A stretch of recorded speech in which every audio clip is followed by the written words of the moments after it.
following is a special presentation of ESPN on ABC.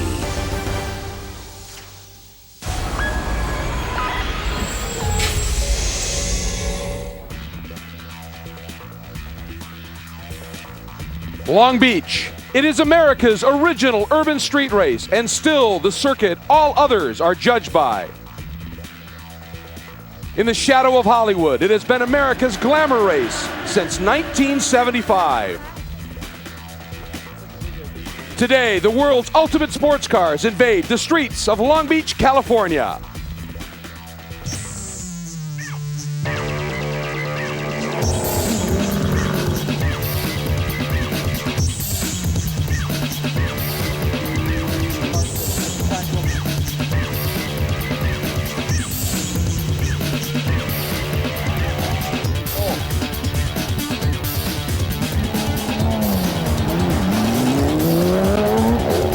That's American Le Mans Series racing. For 35 years, the Seaside Circuit of Long Beach has hosted road racing's best. That tradition continues for the third straight year as the world's premier sports car series takes center stage in the American Le Mans Series at Long Beach. Welcome everybody to the Porsche Countdown to Green. There are 4 classes in competition today, 2 for prototypes called P1 and P2. These are state-of-the-art purpose-built race cars. The other 2 classes are for production-based cars that much more closely reflect what we drive on the street. We can break down the headlines in each of the 4 classes with our Progressive Direct storylines. The story in the P1 class is Highcroft Racing turning up the heat onto Farron Motorsports. David Brabham threw down a blistering lap. It was clearly the time to beat, but Gilles de Ferran, in trying to get the team's 3rd consecutive pole, let it hang out. In fact, a little bit too much. It went around and tinked into the wall. The damage was not severe. However, it ended his session. They will be able to start in the 2nd spot. However, you can see a bit of frustration by the Long Beach legend. Let's get down to Dorsey Schrader for more. Thanks, Greg. I'm here with pole setter and new track record holder. Congratulations, Brabs. That was no easy lap. Yeah, thanks, Dorsey. As you know, you know what it's like out there. When you've got a great car underneath you, you can do those sort of laps. And the Patron Highcroft Racing team just gave me an awesome car. And, you know, we're here on pole and we've got a great crowd, great weather. And here at Long Beach, I'm really looking forward to the race. Good luck, mate. 7/100ths of a second separate the front row, and we're ready to go racing. In the P2 class, the story is, does one of these cars have a shot at the overall win? And based on qualifying, you'd have to think yes. The most experienced driver here in Long Beach, Adrian Fernandez, with 15 starts, took his Lowe's Fernandez Acura right up into the mix for the overall pole throughout the session, and the Dyson BP Mazdas were close as well. In the GT1 category, the story is all about Corvette Racing as the most dominant team in American Le Mans Series history bids farewell to the GT1 thundering Corvettes for the last appearance for this team in this car in North America. But mid-season, they will return with a brand new GT2 Challenger. And speaking of GT2, the story there is growth. VC Racing will run the full season with a huge new sponsor in T-Mobile. Falcon Tire Racing will run selected races in a Porsche in preparation for a full 2010 season. And mid-season, a brand new manufacturer will join the class, Jaguar. But on the track in qualifying, it remained the fabled Ferrari versus Porsche battle, and Ferrari set the time. It looked like they had pole, but they didn't get through tech. As a result, the Farnbacher-Lowe's Porsche, which had been running 2nd, moves up to start P1, and Kelly Stavis is with that team, Dirk Werner. Well, Dirk Werner and Wolf Hensler inherited that GT2 pole position. And Dirk, this car has proven to be fast so far this season, but you've had a little bad luck. What will it take to bring this Porsche back and grab the checkered flags? So far, our problem really was that we didn't make it to the end without problems. Speed is not our issue. We have the pole for the 2nd time now in the 3rd race. And I think, you know, the guys and the whole team and everybody that is working on this effort really deserves a win here, because we had a hard time after free practice and I kissed the wall a little bit, so the guys had to work through all night. And here it's difficult to overtake, so if we can stay in front after the start and if we have a good pit stop, which will only be one in this short race, then I think we have a good chance to win. Thanks, Dirk. Thank you. In Europe, the street race you most want to win is Monaco. But in North America, the street race you covet most is here, Long Beach. Hi everybody, I'm Greg Kramer and welcome to the legendary Roar by the Shore. And certainly this weekend, this is the place to be. And joining me once again is sports car star Bill Adam. And Bill, when you think about the fact there are 10 different manufacturers on the grid, more than any other series in the world, while the fans may be enjoying a street party, for the competitors, this is a supreme challenge. Well, you put it right. This is the most prestigious event that you can possibly imagine in sports car racing in North America. Everybody wants to win Long Beach, but the challenge is formidable. Now, let me put it in perspective. Imagine that you're sitting at home right now watching television along with every single person in the city. And on your TV comes an announcement that if you reach a point 150 miles away, first, you get a free Ferrari. So you dash out your door, as do all of your neighbors. You madly jump into a variety of cars, trucks, buses, whatever you can find to try and get to that point. Now, you've got to avoid all those other cars. You have to beat them. You can't hit a curb, you can't hit a wall, you can't suffer a breakdown. That is Long Beach. Well, and for a look at the challenges this course presents, for our accurate track description, we're going to go on board with Highcroft Racing's David Bravo. Well, here we are at the famous Long Beach Grand Prix, one of the most famous races in North America. And here we are on the main straight, heading down into turn 1, looking for the brake markers on the right, down into the 200-meter board, turning left into the left-hander. On acceleration, here the traction control coming in, down into the Fountain roundabout, accelerating, just missing that wall on the left, accelerating up right-hander, then you accelerate up to that next wall and you keep very close to that wall and you turn in and you just clip those little curbs there on the right, acceleration up through here. Now very careful because it's very bumpy and we lose a lot of grip here on the front end when we turn into this corner. You've got to just miss that apex. Hard on the gas. The TC traction control is coming in. Hard on the brakes here for the right-handed. Clipping the curb, making sure you're not clipping it too much so you whack that wall there on the left. You're accelerating down here on the back straight. Again, another area where the bumps are really bumpy down here and you take away the front grip as you're trying to turn in. I crashed here in qualifying last year. Come up here on the left hand, you really try and carry the speed through this corner. It can really gain you some time. On the brakes to the real tight hairpin, tightest we have in North America. Hard on the gas, accelerating here in the traction control, come in, up through the gears, hopefully to get that pole position lap. And the most experienced street racer in the American Le Mans Series did exactly that, nab that pole position. As you can see, the pace and parade laps are underway. We're getting ready to go. We're going to show you the full starting lineup across the top of the screen, but right now let's meet the top qualifiers in each of our 4 classes. Scott Sharp, Tequesta, Florida. I'm David Brabham, and I'm from the same place you are, planet Earth. Luis Diaz, Mexico City, Mexico. Hi, I'm Adrian Fernandez from Mexico City. Hi, I'm Olivier Berta, born in Monaco. Hi, I'm Oliver Gavin. I'm from Yardley Hastings in England. Hi, my name is Wolf Hensler. I'm from Nürtingen in Germany. Hi, my name is Dirk Werner. I'm from Kissenbrück in Germany. Boy, just an incredible shot. What a great place for a race, and we are about to get underway with a good race here. You know, we talked about at the top 10 manufacturers, Bill Adam, in this championship, but we have 4 tire manufacturers in here. That's more than a lot of series have in terms of manufacturers for cars. Let's take a look at our Michelin tire summary. Currently, 12 cars in the field are running Michelin, 7 on Dunlop, 1 on Yokohama, 1 on the new Falcon tire, obviously, as they're putting together this test program for a full run in 2010. But tires are incredibly crucial everywhere, but here, so many surface changes. Yeah, the surface changes really do throw another challenge at you because you may get a certain amount of grip on asphalt, and then when you go out of concrete, that changes very quickly. Now, it's critical for new viewers, watch these cars as they're going around, and you're going to see them wiggling the wheels right there. You see them going back and forth. He's trying to generate a little bit of temperature in those tires.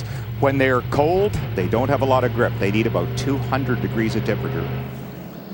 And we've talked about this is the 35th year for Long Beach. It has been a tremendous history. And take a look at sort of the changes that have unfolded. It all began in 1975 with Formula 5000 machines. In 1976, for a nice long run, Formula One came here. And in fact, it was Mario Andretti winning in 1977. It really, in a sense, put this race on the map as the American Icon won. Then in 1984, it changed over to kart or champ cars. And once again, it was Mario that did it. And now, of course, we have had the American Le Mans Series running here now the last 3 years, including this season, and for this year in 2009 also the IndyCar Championship. So a tremendous history, and what an amazing place. It really is quite incredible. I mean, I've watched this race for a long time. It was one of these things that I didn't want to miss.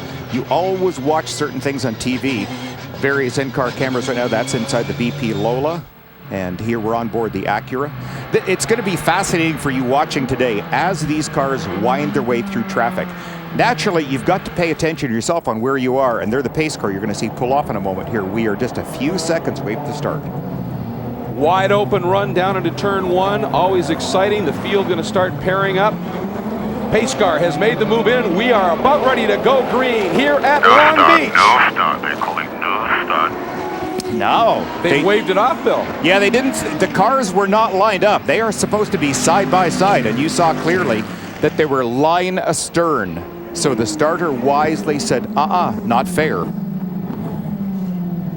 The clock, however, has started. Remember, this is an hour and 40-minute race. And we can talk a little bit, perhaps, as we are on this lap. It'll be a quick one as they're leading them around here. And this might have some implications on some strategy.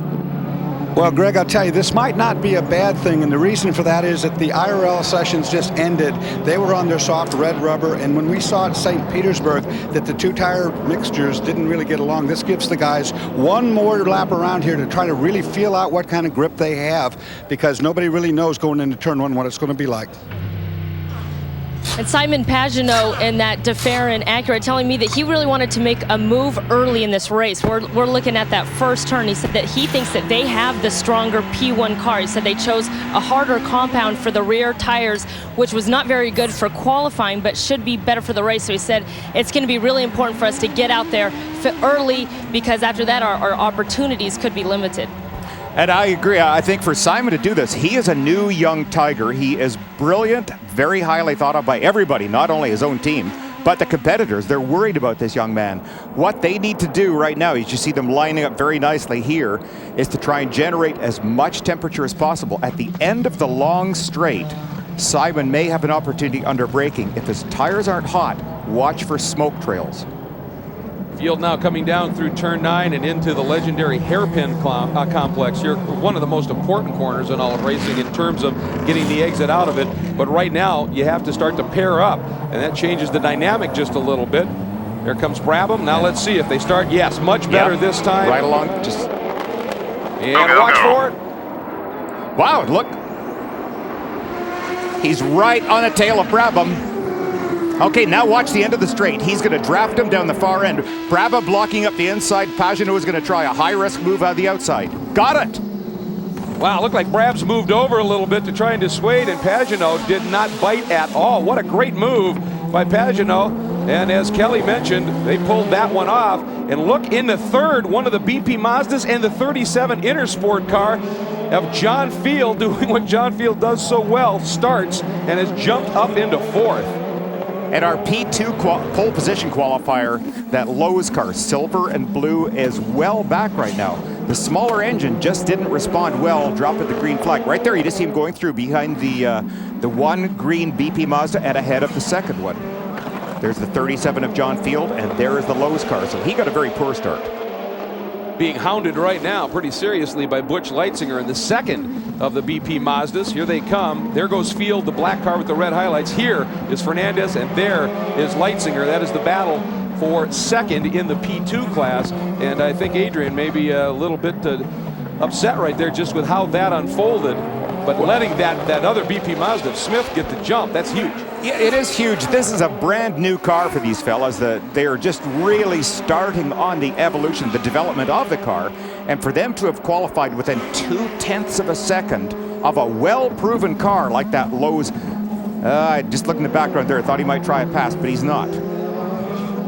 Now we're going to pick up our GT1 battle, and even though it was the number 4 black Corvette that got the pole, it was the number 3 has jumped him. Johnny O'Connell gets into the early lead, and then in GT2 we have our pole-sitting car, Wolf Hensler behind the wheel leading, and Patrick Long in that red and silver with the yellow highlights. That is the Flying Lizard number 45, has jumped into the second spot. And you can see there are 4 different classes running here. You can take a look at the color coding, and there's the lights on the side of the car for the spectators. So much that the American Le Mans Series does to help people know with the 4 different classes who is running where in class, and it sure produces some great racing. Yeah, these fellas are all going to have a very short-lived luxury of not really having to watch the mirrors too closely. But it won't take very long for the P1 cars to make a full lap and then start winding their way through. Then, for Patrick Long, for example, being in this car, he not only has to pay attention to the car ahead, but watch for one of these P1 cars just blowing right up. I have to ask you, Kelly talked about with the DeFerrin car that they put harder rears on the car. It's not just the tires you're running in general, the make of tires, but also the compound mix that you put on different corners of the car sometimes. Yeah, it can be very much a guessing game, trying to figure out what the racetrack temperature is going to be at the time when the race starts. It may do one thing in the morning, might be totally different in the afternoon. And you want to keep a race tire operating within the proper temperatures, just like the water temperature on the car or gearbox temperature on a car. You have to keep everything inside the perfect parameters. All right, as we're watching this great battle in GT2, we've talked about the phenomenal growth that this class is experiencing. Big announcement made here at Long Beach, and we'll fill you in on that when we come back to this legendary venue. Boy, the crowd enjoying a great race. Here are the 4 leaders in each of the classes.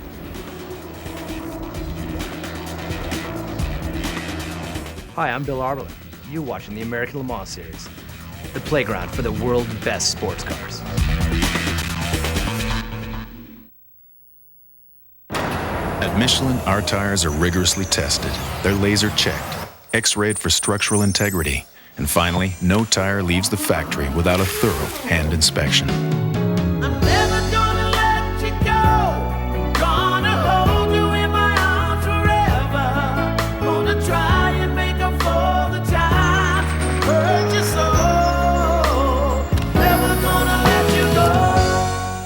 Michelin, a better way forward. They lay claim to the curve, the rise, the twist. They dig in their heels, demanding nothing less than more, refusing to compromise joy in the name of practicality. We build cars for people like that. We are people like that. All new, all that. Mazda 3.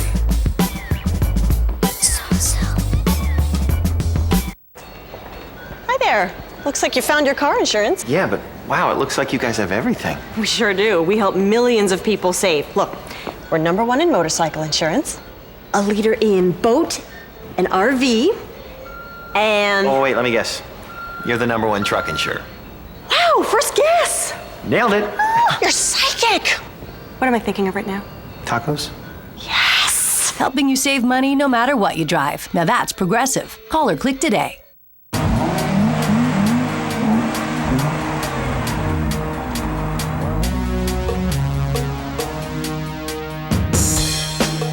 Shell V-Power, our most advanced fuel ever. Nitrogen enriched for optimum performance, maximum protection. There's no mistaking the power of the V.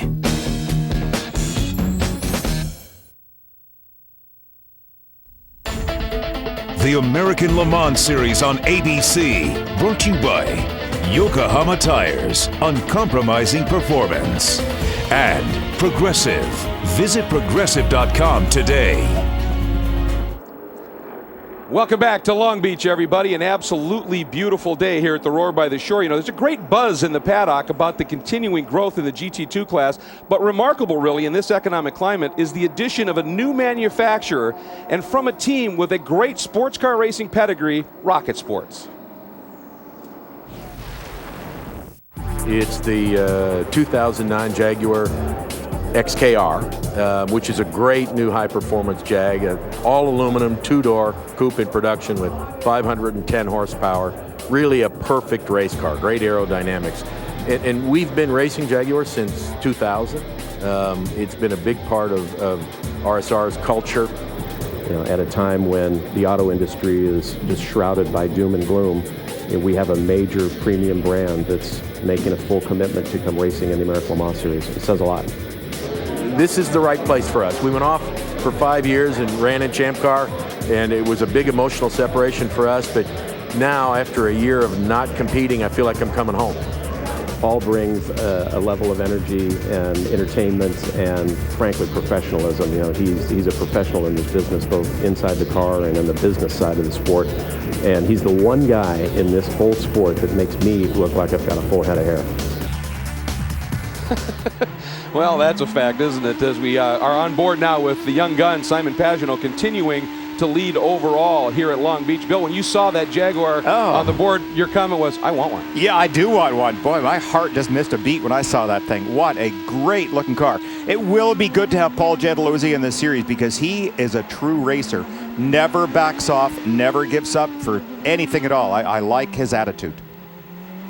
And let's find out what's going on in P2 and the real story there. As you remember at the top of the show, we talked about, do they have a shot at the overall win? Well, the pole sitter was that car right there, the silver and blue Los Fernandez Acura. But the leader right now is one of the Dyson BP Mazdas, and they have been getting quicker and quicker. They've shown great pace, had a great qualifying run at Sebring, and better still at St. Pete. But leading right now, that's a great story. And also Butch Leitzinger right there in third. This is a tremendous battle. I talked with Butch earlier this morning, just before the racing all started up, and he said that he is so pleased with the development already. Here's a brand new car, and he's already excited about it. Said it's very cool and comfortable inside. Air conditioning is working well. Yes, that's a luxury to race car. And the car is very comfortable under handling, meaning he can drive it at a very hard pace and not be tired by it. I think one of the things that bodes well for them as the race unfolds was at St. Pete, late in the going, Marino Franchitti in the number 20 car set the race's fastest lap in the P2 class. I mean, that says something.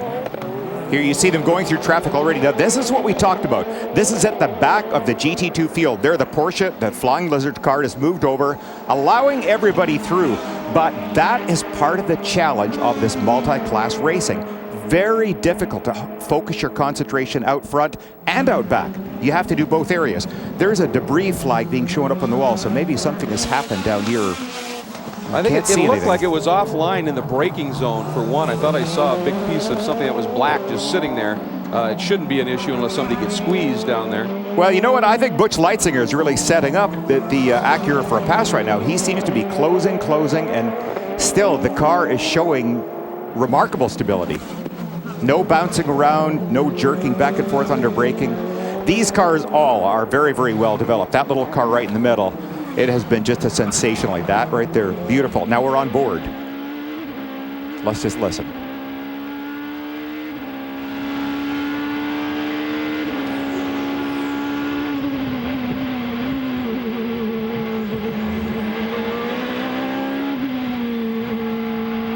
Now coming up to the hairpin, and watch how tight this gets.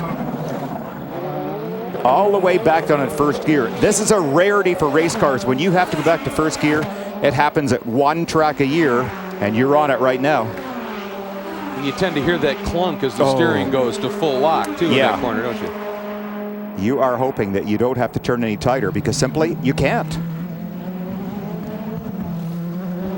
And as the P2 cars battle down through turn one and into the fountain complex, which is another very unique part of this track, the battle in the GT2 class. One of the interesting things here, remember we said up top, that red Ferrari. Look at the move down to the inside of the Ford GT. David Murray, savvy racer there, David. Very heads up move by David Murray. That's another car that's being improved every single event. There's headlights flashing saying, please move over, be aware, I'm coming through. I think that was Pagenaud as he came through, and when Murray got checked up just a little bit, and that was a big moment for Pagenaud. Did a nice job. And right up front is the number 17. That's the Falcon Tire Racing car. It's a Porsche this year, and as I understand it, they are going to be running a limited schedule, just some select races, but they are prepping for a full 2010. That's going to be great. Well, Greg, as you watch Simon Pagenaud and that P1 Acura make his way through traffic, he told me that they were going to have to be really careful in traffic because those wide tires, remember, they have the same tires on the front as the rear. He said they're getting a lot of pickup. So as they work their way through traffic, they have to be careful to stay on a clean line so they don't get too much pickup on those tires, which could really affect their race. Well, I would think, Bill, that's when they very much appreciate a savvy driver, and you've got one in this car, certainly in terms of Brian Sellers, when the traffic comes up, moving over a little bit to let them get through and not have everybody end up offline. Well, and as you pointed out, again, lights being flashed here by that Patron car coming up to pass at Scott Sharp. But yes, this is a development year for them. It's a tremendously difficult thing to develop a good race tire because you've got to do different tire sizes, tire construction, and then, of course, the all-important compound. So to get the combination of those three factors correct for each racetrack, boy, it's a huge job. So hats off to these fellas. Well, and I would think, Bill, that the job's even more difficult when you're developing a tire. You can't test at a street course, so you come in and you're just loaded with unknowns, aren't you? And you have a remarkably short period of testing. Let's watch how the Porsche and the Ferrari compare off the hairpin. Here, it's pure acceleration all the way up through the gears and down the longest straight here. And boy, I'll tell you, that Porsche looks to have some pretty decent legs. It sure did. That's the 2008 Porsche that they're just using as the test car right now to get set for 2010. And as you get a look at this beautiful beach here at Long Beach, the Michelin Green X Challenge is a great story that's unfolding this season. We'll update you on that when we come back.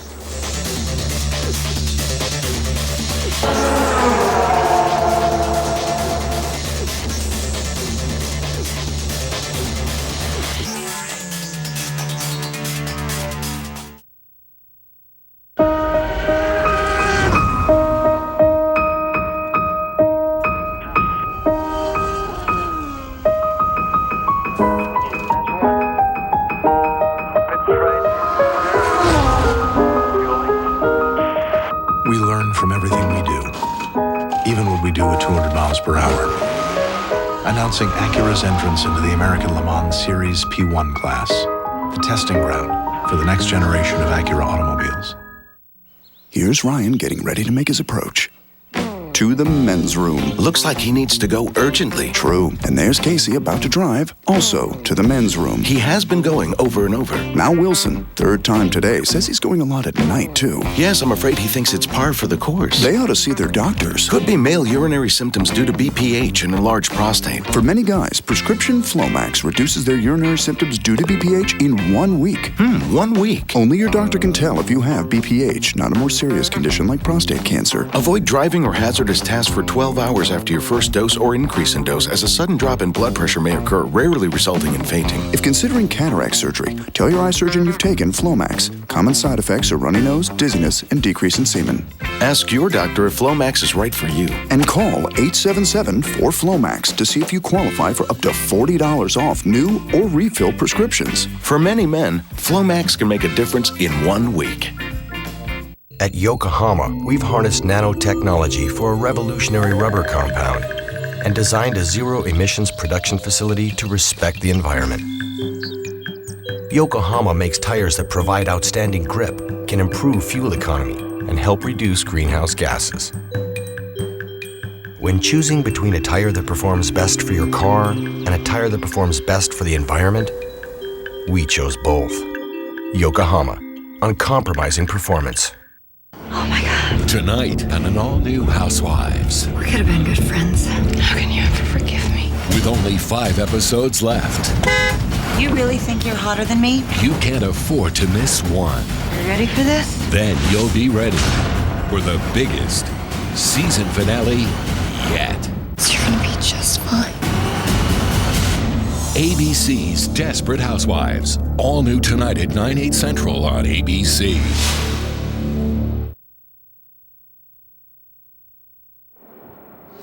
ABC is your destination for the NBA playoffs Sunday as Deron Williams and the Utah Jazz face Kobe Bryant and the Los Angeles Lakers. The NBA playoffs on ABC today at 3 Eastern. Coverage begins at 2:30 Eastern with GMC NBA Countdown, except here on the West Coast. For more information, log on to ESPN.com.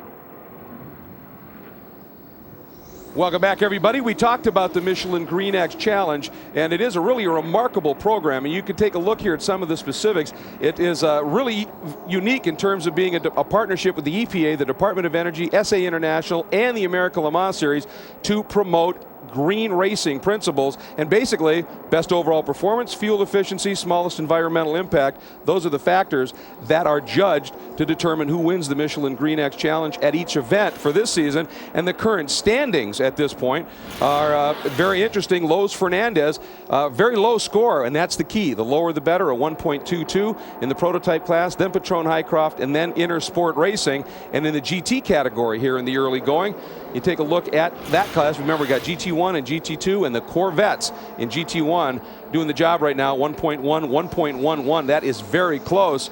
And of course, they run the E85, the cellulosic ethanol. Oh, and the number 3 is making a call to the pits. Got a great jump at the start, Bill, but this is very early, I think. It's extremely early, and I wonder about this, that there usually is a different strategy employed by each of 2 cars in the same team just to separate them. The big risk at this point, should a yellow come out now, then the other car can make it stop under yellow and thereby gain a huge advantage because he stopped when the track was green. So the other car would be way, way ahead. That's a big gamble. Well, there must have been some issue, perhaps some problems with tires, whatever, that they just felt they needed to change. I think so. I think they would have changed for sure just to get an idea on what the wear was like on the tires. Plus, they would have filled up. And at this point, they may only need a splash of gas. All right, well, they are back out, but of course they've lost a lot of track position. In the P2 race, continues to be fascinating here with the great run by the number 16. It's the BP Mazda, that beautiful green and white Lola Mazda chassis from Dyson Racing. Guy Smith is behind the wheel, and Dorsey Schrader has team owner and co-driver. Chris Dyson, Guy Smith with that great start. Your car finally leads its first laps. You got to be happy. No, we really couldn't be happier, Dorsey. I mean, this is the 3rd race we've had the car. It's the 2nd street race this package has ever done, you know, we're delighted. You know, I think it's a testament to the hard work everybody's done all winter at Lola, and you know, with the support of Mazda and BP, here we are, and we're up front again, and that feels great. You guys had a really rough start to this weekend. When you got here, a lot of problems with the cars took you out of the first 2 sessions. You had to learn a lot quick. Yeah, no, I think, you know, yesterday afternoon I would have been happy if we got both cars within a half second, and we were closer than that. So, you know, I think it just goes to show you that if you have a car that's well sorted, you can show up, and if you lose a little time early in the weekend, you can still claw it back. So, you know, the guys really put in the hours this weekend, but it's nice to see the pace is there. Good luck, man. Restoration. Thanks. Well, Bill, we heard Chris say package, and you know, everybody said the chassis is great, the engine is great, but the problem has just been getting the package to work, but it looks like it is. Yeah, and it is particularly difficult too, as Chris pointed out, and Dorsey said, they did have problems when they arrived here. Well, the amount of practice time you get at a circuit like this, because they have to leave the roadways open so long for regular traffic, the amount of time you get is minimal. Imagine if you go skiing at, say, a brand new resort, and somebody's, all right, you're going to race down that hill, and you've never even seen it before. That's kind of like the challenge they're faced with here. They just don't know what the track conditions are like.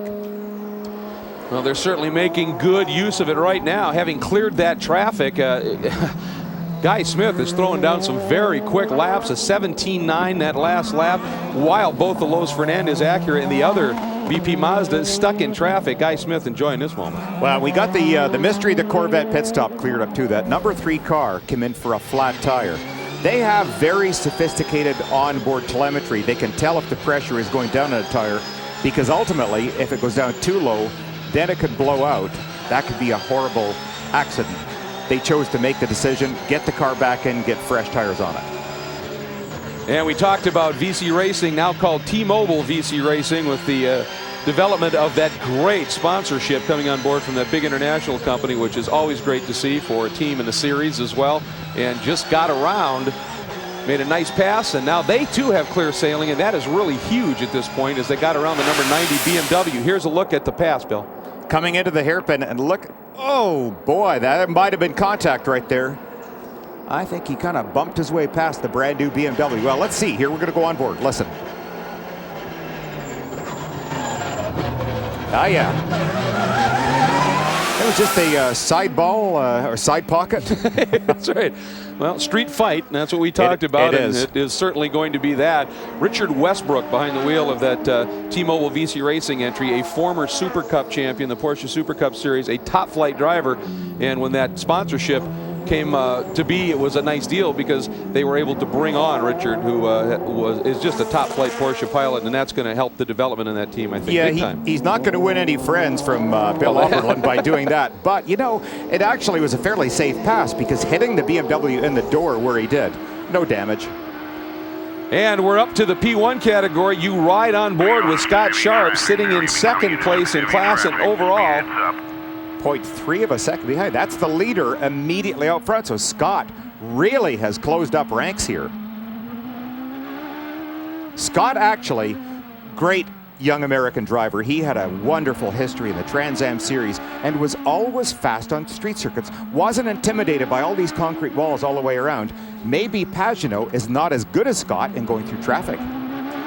His in Trans Am, he had pole here at Long Beach one year, and he has always absolutely loved this track. And now Pagenaud catching traffic in front might be a good opportunity for Sharp. Mount Pagenaud, nice aggressive move down to the inside, gets it done. Sharp follows through. Great move by Scott there. He made a reaction very, very fast, and he's still going to be on the tail of Pagenaud when they get up this next start. Now, I think if Scott stays close up through this next section of turns, and he will because he's going to get blocked by Gelati's Corvette here. Not that Lou's going to block him, but just that's one of the slower cars on the track right now, part of this multi-class racing. Watch Scott to try and set up to stay as tight on his tail as he can to get a shot at, wow. Boy, look at that black car just pull away off the hairpin. Yeah, Pagenaud definitely got the jump. He sure did. A little bit more traffic. Just keep pushing him. Keep pushing him. Around the outside of the Corvette. Here's crew chief saying, keep pushing. I don't think he needs the advice.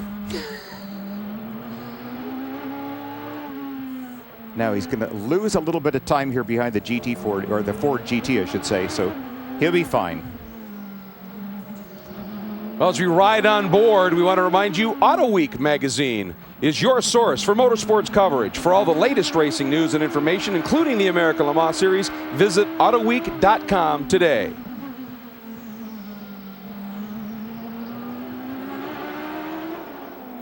Wow, just a great viewpoint, and also the view of this beautiful city and this great race. Here are your class leaders, and we will be right back with more after this from our ABC stations.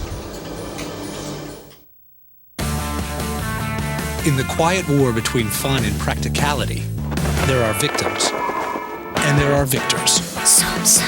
And to the victor go the spoils. All new, all that. Mazda 3. Now lease a 2010 Mazda 3i Sport for $189 a month for 36 months with $27.84 due at lease signing.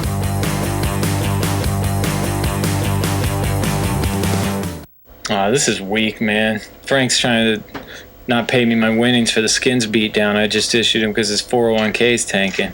It's like, dude, you gotta grab the reins, man. Get E-Trade, do some analytics, do some research, and take charge so I don't have to subsidize your lack of golfing skills. But on the night toll, you moved your ball. Frank, it was on the cart path. Why don't you try reading the rules, Shankopotamus? Take control with one of the most powerful investing machines there is. Join the 1,000 new accounts a day at E-Trade.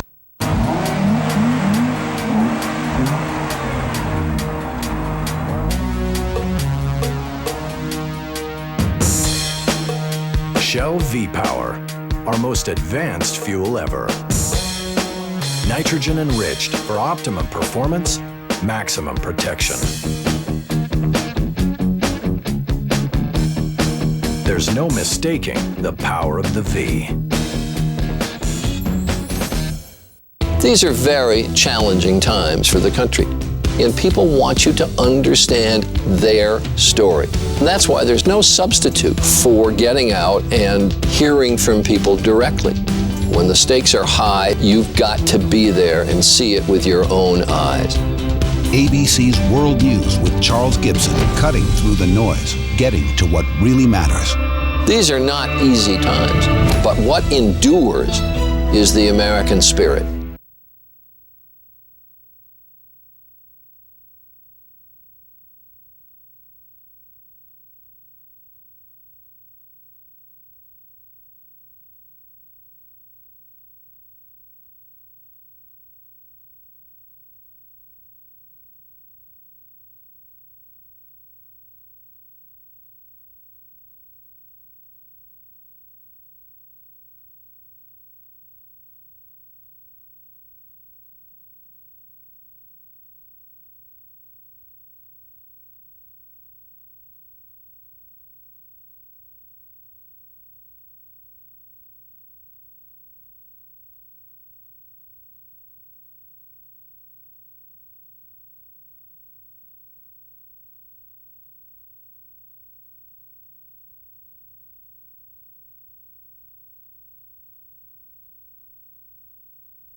All right, she's armed, she's dangerous, and she's desperate to get married. Gathered here on this stage. One woman would kill to tie the knot.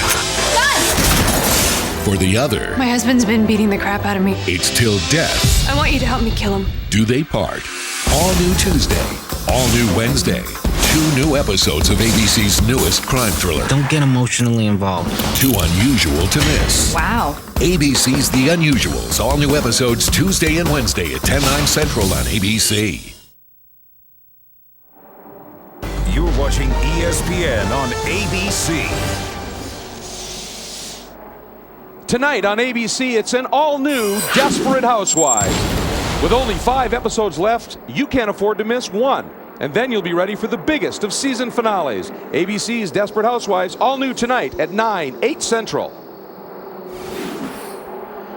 Welcome back to a beautiful, glorious day at Long Beach. Time for our Yokohama Forgotten Fact. The first Grand Prix of Long Beach in 1975 was won by a chassis and engine competing in today's race. Give that a thought, folks. We'll be back with you in just a little bit to give you the answer to that one. And we have a new leader, folks. Number 9, Scott Sharp, in the Patron Highcroft Acura, has picked up the point, and he did it with a absolutely incredible pass.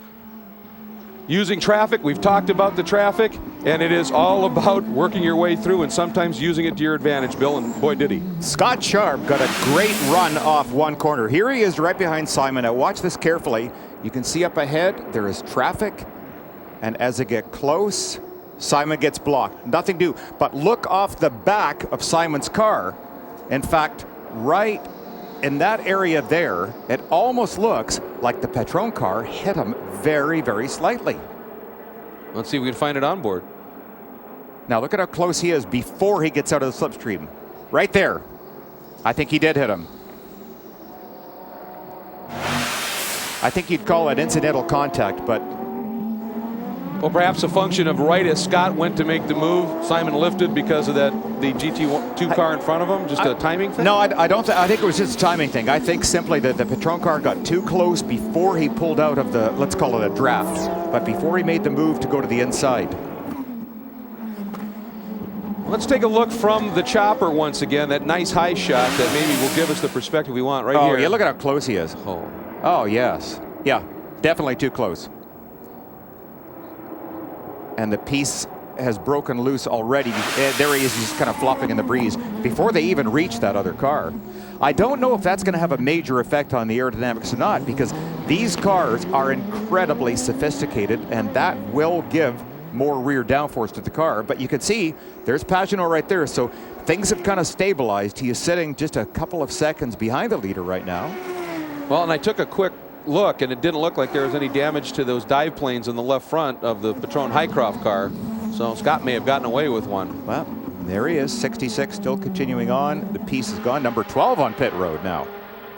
The Jean Richard, that is the Lola with the AER power plant that this team now, Autocon Motorsports, Mike Lewis now running that chassis. If you've watched races that they've been in the past, last season in particular, they ran a different chassis and engine combination. Uh-oh.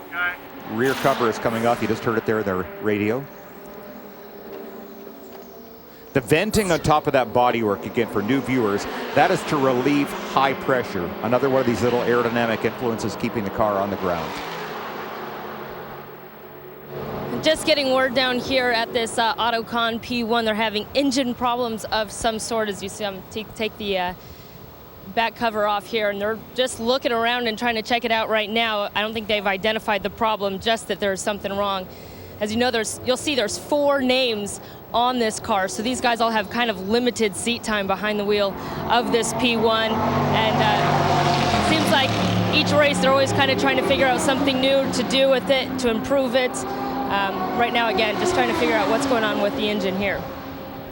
Yeah, that's exactly what it looks like, Kelly. I saw them checking a couple of the hoses leading between the turbocharger and the motor itself. They're not worried about the suspension, so it is part of the running gear. Maybe they just lost boost. Let's check in on what's happening in GT1. Currently, it is the number 4 Corvette, Olivier Beretta, the pilot of that one, who qualified on pole, extending his own record string of poles. But there were some interesting developments with a very early pit stop by the team car, which had been leading. Yeah, absolutely, Greg. Bill, you called that perfectly right. The tire was a puncture problem, and telemetry picked it up. They were able to keep the car at race speed, get it back here, and change it before it went flat. Now, what I was going to talk about, Bill, is the fact that we're hearing down here a lot of pickup problems with the tires picking up the rubber that's been spent. And this is a road course. Of course, that puncture was probably a piece of a car that came off, and on a road course, that stuff washes off the outside of the racetrack, but we're on a street course, and the concrete walls keep it in. Boy, and how many times have both you and I, Dorsey, had puncture problems that they can be scary as all get out. So that telemetry sure is nice to have on board these cars. Absolutely. I mean, that saved him a lot of lap time because he was able to keep the car at speed. Now, we've gone past the 30-minute rule, and what I'm talking about is a driver has to be in the car for 30 minutes to get points in it. With that being said, you're going to see pit stops happening. One already did happen with the Flying Lizards, and it was Darren Law in the car replacing Seth Nyman. That was a normal pit stop. They're gone and out of here. Now, Dorsey, for the number 3 Corvette, though, the problem was that stop happened before that driver change window opened. So they still, even if they get through on the rest of the race on the tires, they still got to do a driver's change, don't they? Yeah, Greg, you're absolutely right. They'll have to come back in and do another one, so that puts them in a huge disadvantage if they don't get a yellow to get it done under. Well, that definitely puts them a bit behind the 8 ball here at Long Beach. And a problem, though, the number 11 primetime Viper. Looks like he just got in a little hot somewhere, huh? Kind of looks like he's driving that thing like a rental car. Get ready, guys. Get ready. All right, well, he got it turned around and back underway, so he continues. Let's take a look at the answer to our Yokohama Forgotten Fact. And once again, it was first Grand Prix of Long Beach in '75 was won by a chassis and engine competing in today's race. Can you name them? I can name, well, yes, I can now. I think it's a Chevy-powered Lola. That's my guess, and I'm staying with it. That's Brian Redmond, indeed, came through. The Chevrolet, of course, running here, and the Lola, number of cars running that chassis. I should say, Alex, what is a Chevy-powered Lola? All right, the crowd enjoying a great race on a beautiful day here at Long Beach. Your class leader, Scott Sharp, on point.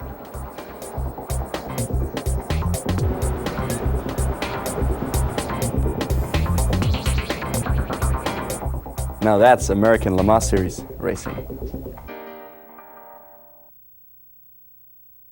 May I help you? Hi, I'm looking to save on car insurance, but it's got to be right for me. Well, let's check out the Dave aisle. Excuse me? The Dave aisle, where your perfect policy is customized just for you. It's all here.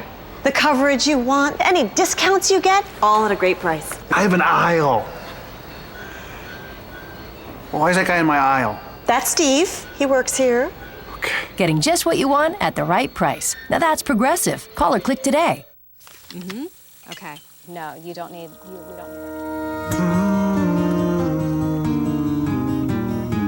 Yes, next week. Just for Men takes 5 easy minutes, targets only the gray hair, and can take you to a more interesting place.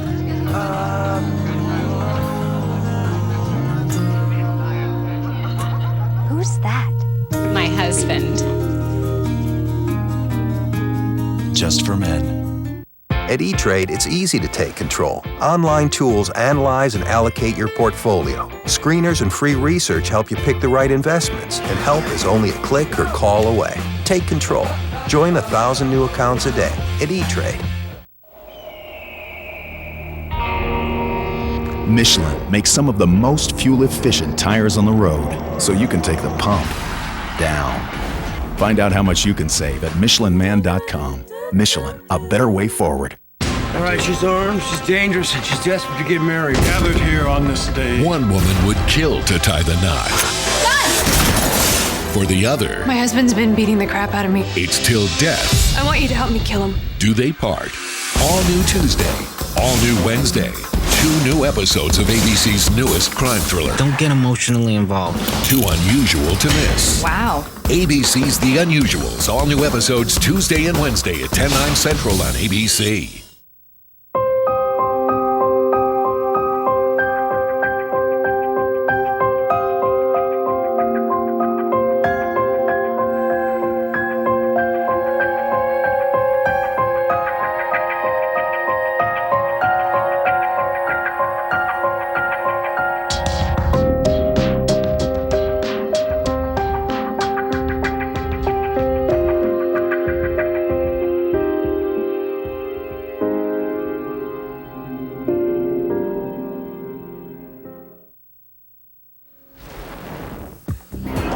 In downtown Los Angeles, you'll find America's first all-green filling station, the BP Helios House. And yes, it is just as innovative and futuristic as it looks. It is built from recycled and sustainable materials. It has major solar power sources and specializes in alternative fuels. It's truly a living laboratory, and the BP Mazda team stopped by earlier this week to emphasize the American Le Mans Series position as the global leader of green racing.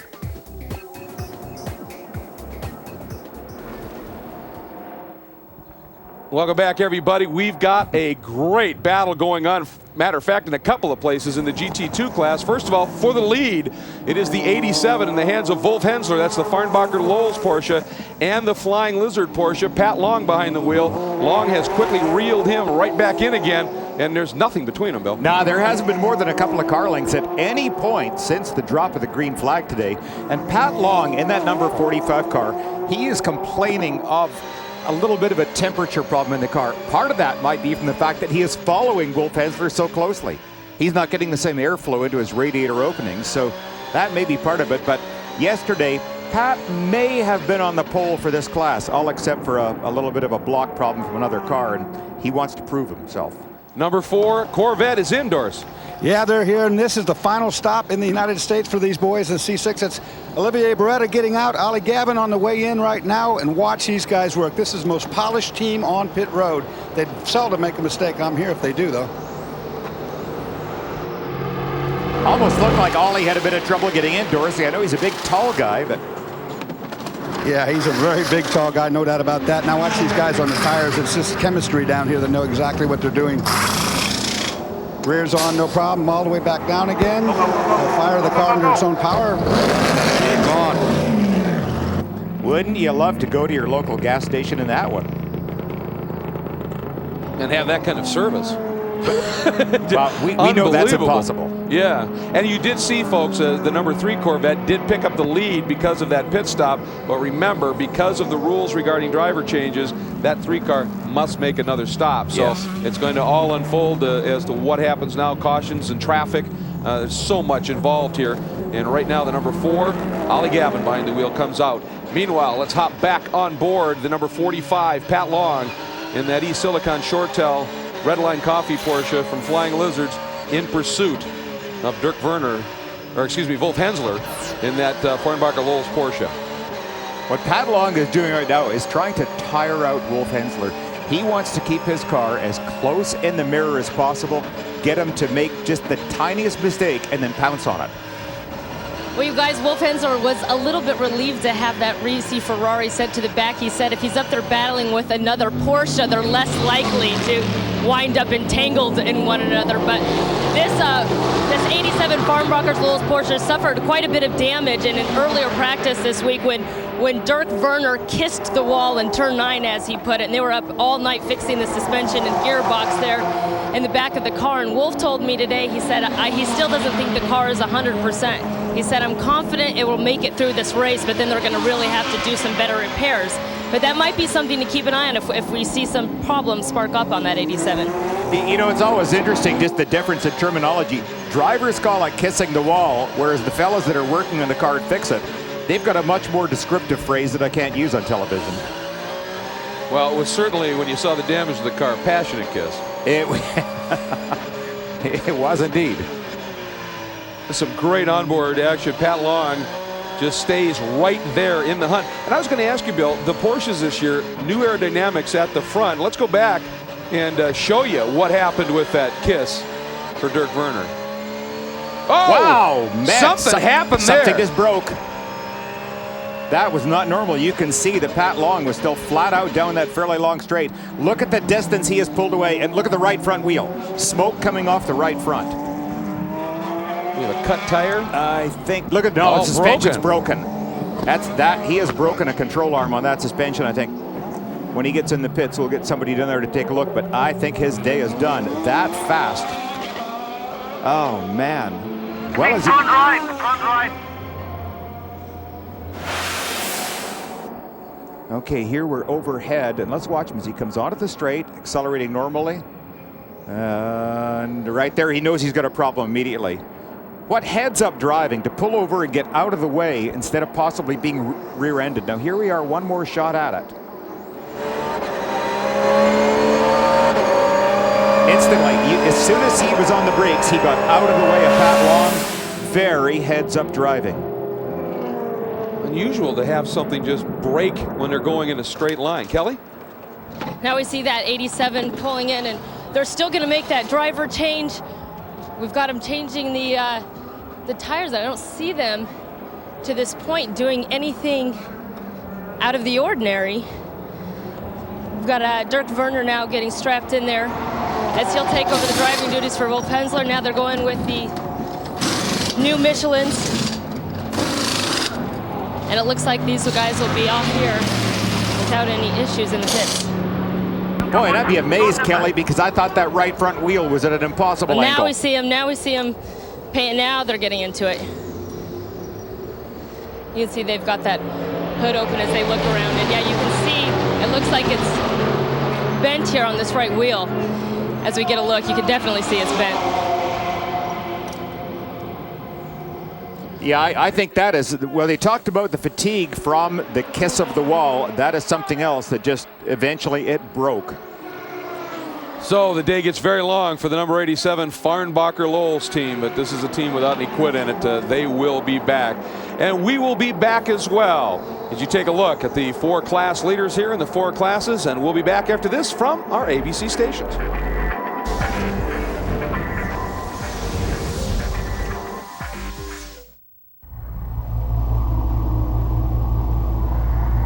Building race cars is in our DNA. It's our history, our future, our passion. BMW, the ultimate driving machine.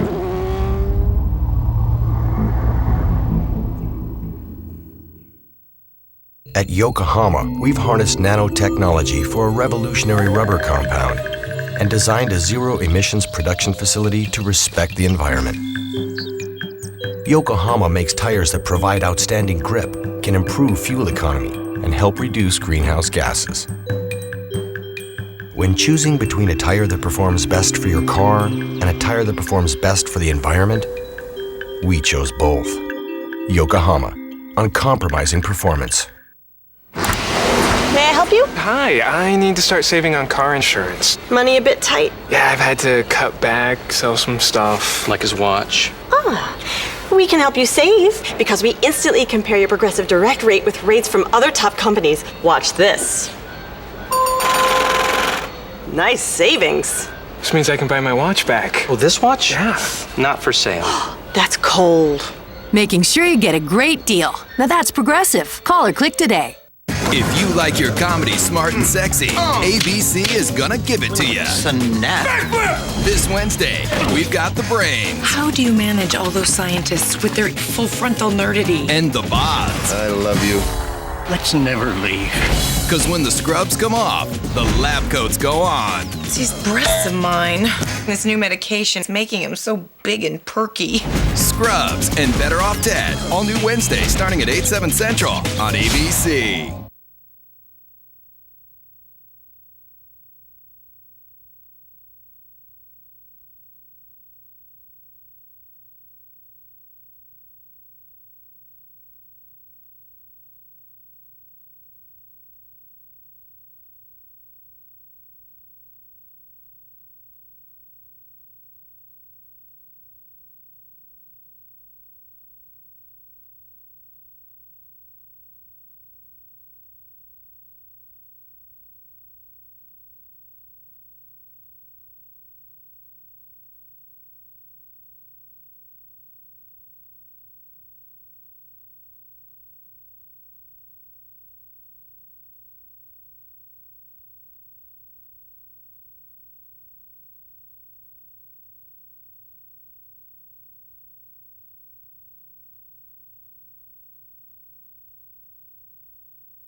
Tonight on an all-new Housewives. We could have been good friends. How can you ever forgive me? With only 5 episodes left, You really think you're hotter than me? you can't afford to miss one. You ready for this? Then you'll be ready for the biggest season finale yet. You're gonna be just fine. ABC's Desperate Housewives. All new tonight at 9/8 Central on ABC. You're watching ESPN on ABC. Welcome back to Long Beach. We're going to give you an update on our Michelin Green X Challenge, a very prestigious battle within a battle, if you will. And in the prototype division right now, the Autocon Motorsports car has jumped to the top with a 3.02 rating. And again, the lower the number, the better. Intersport and Lowe's Fernandez, that is the P2 car that sits in the third spot. And in the GT classes, it continues to be the Corvette Racing. Corvette, this is the number 3 leading. The only one in the 2s with the Flying Lizard Porsche and the other Corvette. Let's take a look at our Porsche mid-race recap. And at the start of the race, remember, it was the number 66 Pagano jumped into the lead over the pole sitter, but then got that little bit of a moment when the two came together, and Scott Sharp was able to pick up the lead. He retains that overall lead. In P2, the battle remains incredibly tight, but again, a great story with that BP car right in the hunt. And in GT2, 87, who got the pole, has that problem with that right front corner and the suspension. And the number 45 Lizard car now with Pat Long has picked up the lead in that class. And that's part of racing, man. Developments unfold everywhere. And we have a battle royale going on behind the class leader, number 45. The number 40, that is the Ford GT. Then second in class is that number 92, the white BMW, right behind him, third in class. The number 62, Pierre Caffer in the Risi Ferrari, which has come from dead last on the grid in a brilliant drive. And right there behind them is the number 18 T-Mobile VC Porsche in the hands of Richard Westbrook.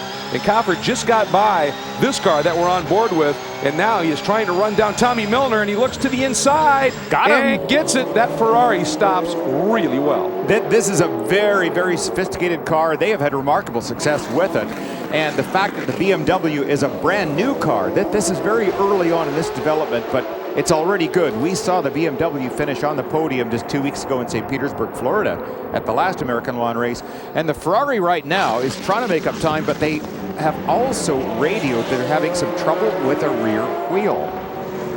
Well, and in this group, I think something that's really fascinating, Ford GT, Ferrari 430, BMW M3, Porsche, and watch 911 GT3 RSR. I mean, this is what GT2 multi-class and multi-manufacturer racing is all about in the American Le Mans Series. And look at how closely they're matched. We're on board a Porsche right now behind that brand new 4-liter BMW. Very, very close. And he's in the draft. And the Porsche takes a look, not quite able to get it done, but closes up big time as they now head down and through the twisty bits here, through the fountain complex. We ride on board with the T-Mobile VC Racing Porsche. And that was a huge announcement that unfolded here this weekend, that this major sponsorship had helped this team here for the full season. And earlier, team owner Ronnie Meixner took a moment to give us some details. With a brand like Porsche. And they like sports car racing, and we have a multi-commitment with them, and like I said, we hope to take maybe even home a championship, 1 or 2. They're not only a consumer brand, they're also for automotive industry, for example. They have a very strong, like I said, machine-to-machine business, which is like automotive telematics. And yeah, it's a very, very innovative company, more than people know over here. And once again, this is also a 2008 Porsche 911 while they're using it for development to get ready for a serious push in 2010. And here is the other car that is really making some waves, the Falcon Tires Racing Porsche. That tire manufacturer made a run last year, did some races in a Ford GT, decided they were going to go with a Porsche, again an 08 model, and getting set, just running some selected races this year, but are looking forward to a big 2010 with a full season run and driver change coming. And these guys have put together a pretty good run early here with this these new tires. Well, and they had been experiencing a pretty heavy vibration in this Falcon Porsche, and Brian Sellers telling me, and Dominic Cicero, who's now getting into that Porsche, saying that the vibration was so bad they couldn't even see their braking points. I mean, they said they'd be seeing double when they got out of the car. Now, I tried to ask Dominic during Brian Sellers' first stint if the vibration was taken care of. He said, we haven't heard anything, so I'm assuming it went away and we found the problem and took care of it. But I'll see if I can get a word here with Brian when they finish this change and see how that car's holding up. You know, something you may want to ask him, Kelly, see if when the car leaves the pits, if the vibration is gone, it might just be that buildup that Dorsey talked about earlier where they're picking up bits of rubber on the track. Well, you know, he told me the vibration was really picking up as the car got hot. So like this morning in warm-up, they only got 2 laps in, didn't have any vibration, but they hadn't really gotten the car heated up yet. So it's really after they've been running when that vibration really starts to kick in. Well, that's when they would build some heat in the tires, and that's when the tires get sticky, and that's when if you get forced offline when a prototype or something comes through, that would happen. Uh-oh, 3-car back in the pits. Oh, and it's not in the pits. Oh, this is really bad news. Go to the right. If you can, go to the right. Get a safe spot over there. That's crew chief Right Danny there. Binks. Get over there. Oh. All right. Directing Johnny O'Connell. You get the look. You can see Johnny. I'm sure he's heartbroken. The last appearance in the I'm on my way. On my way. in North America for these just glorious GT1 Corvettes. And the report, Bill, I think we heard a broken half shaft. And the 4-car is going to have a very substantial lead now. That's terrible for Johnny. I know he would. I thought maybe we were going to listen to the radio for a sec. All right. He was saying earlier today he really had mixed feelings that yes, he is very excited about the new GT2 Corvette that they've been developing, but this is the girl that he's been to the dance with for a couple of years now. Just loves that car. We're going to hop on board here and see if we can hear the moment, Bill. Let's just listen.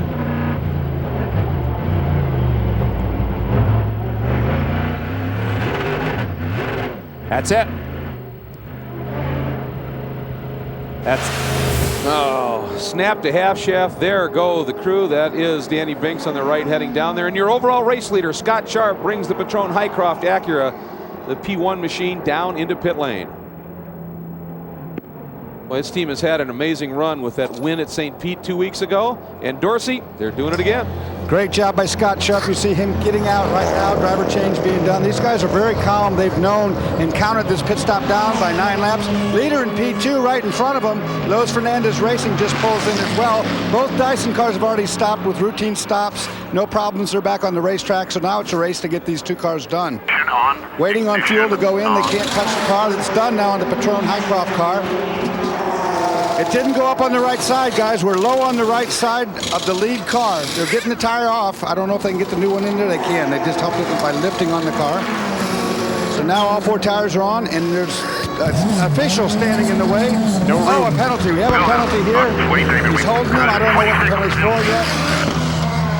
Lowe's Fernandez Racing away. The P2 car is out of here. But the substantial hold here for the overall leader.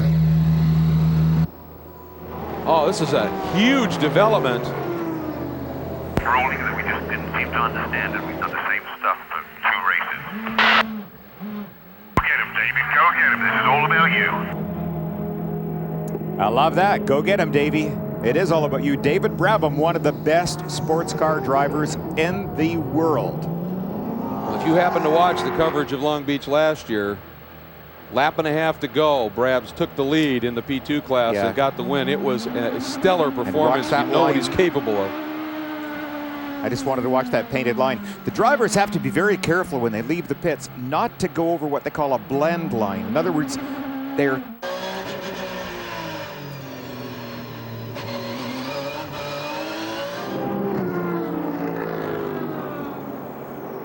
the emotion's awfully hot here right now, obviously, in the heat of battle. Now to go back to that, for that. Yeah. I'll just finish up on that blend line. What they want to do is to keep somebody from leaving the pits and pulling directly into the path of another car doing possibly 185 miles an hour. The blend line designed to keep them well off that fast area. All right, well, big developments here at the Roar by the Shore. A beautiful day, but it's hot, and it's not just hot in terms of the weather. We'll be back.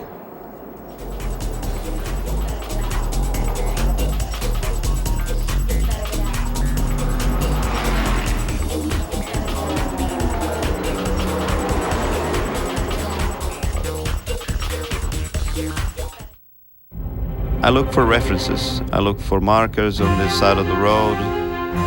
You're going 200 miles an hour. You're starting to focus more on where the car's going to end up. I look for bumps. I look for tarmac change. Racing is about looking forward, not backward. When we race, we don't just focus on the win. We focus on building a better car for you. At Yokohama, we've harnessed nanotechnology for a revolutionary rubber compound and designed a zero-emissions production facility to respect the environment. Yokohama makes tires that provide outstanding grip, can improve fuel economy, and help reduce greenhouse gases. When choosing between a tire that performs best for your car and a tire that performs best for the environment, we chose both. Yokohama, uncompromising performance. Hi there. Looks like you found your car insurance. Yeah, but wow, it looks like you guys have everything. We sure do. We help millions of people save. Look, we're #1 in motorcycle insurance, a leader in boat and RV, and... Oh, wait, let me guess. You're the #1 truck insurer. Wow, first guess! Nailed it. Oh, you're psychic! What am I thinking of right now? Tacos? Yes! Helping you save money no matter what you drive. Now that's Progressive. Call or click today. Monday. How many bones did they have to break to get her in there? A case to crack. This part of town, you think she'd be safe? No pun intended. An investigation to run. I am asking you not to leave this car. What if I have to pee? A whodunit by you name it. Pipehead, creep. Suspects. Chucklehead, Chud, Destro, Pert Gal, Skexy, Slicko, Moke, Knucklehead. I like dirtbag. Classic. ABC's Castle. All new Monday at 10/9 Central on ABC. The American Le Mans Series on ABC. Brought to you by Acura, Acura Advance, and Progressive. Visit Progressive.com today. Welcome back to Long Beach, everybody. Absolutely beautiful day at one of the great venues of all time. And at the top of the show, we took a look at Progressive Direct storylines in the classes. Let's take a look at them now, see how they're playing out at P1. We talked about Highcroft putting the heat on DeFerrin. Well, that is indeed the case, but then we've had this recent development with the penalty on the Highcroft team, and that has put the DeFerrin Acura right back up front. In P2, can they win overall? Well, right now, Adrian Fernandez, who is on pole, sits in the 3rd spot overall, and pit stops have just cycled through, so we'll see how that unfolds, but they have been very quick. There's been no question of that. In GT1, Corvette, #4, leads. Problems for the #3 car, not the way they wanted to go out in North America. And in GT2, Ferrari fastest. Well, what a run up through the pack he has put in, and that car now officially sits in the lead by virtue of the #45 making a stop. We'll talk about that. And the other story, continued growth in GT2. The #17 Falcon car is 11th. The #18 VC car, T-Mobile VC car, is 6th and has been having a great run. Now, I talked about that Highcroft penalty. We saw what happened. Let's find out what's going on down in the pits. Doris? Here with Duncan Dayton. And Duncan, something about full-face helmets going on here you're disagreeing with? Yeah, no, the rule states that the driver, or the fuel bottle, the fire bottle guy has to have a helmet.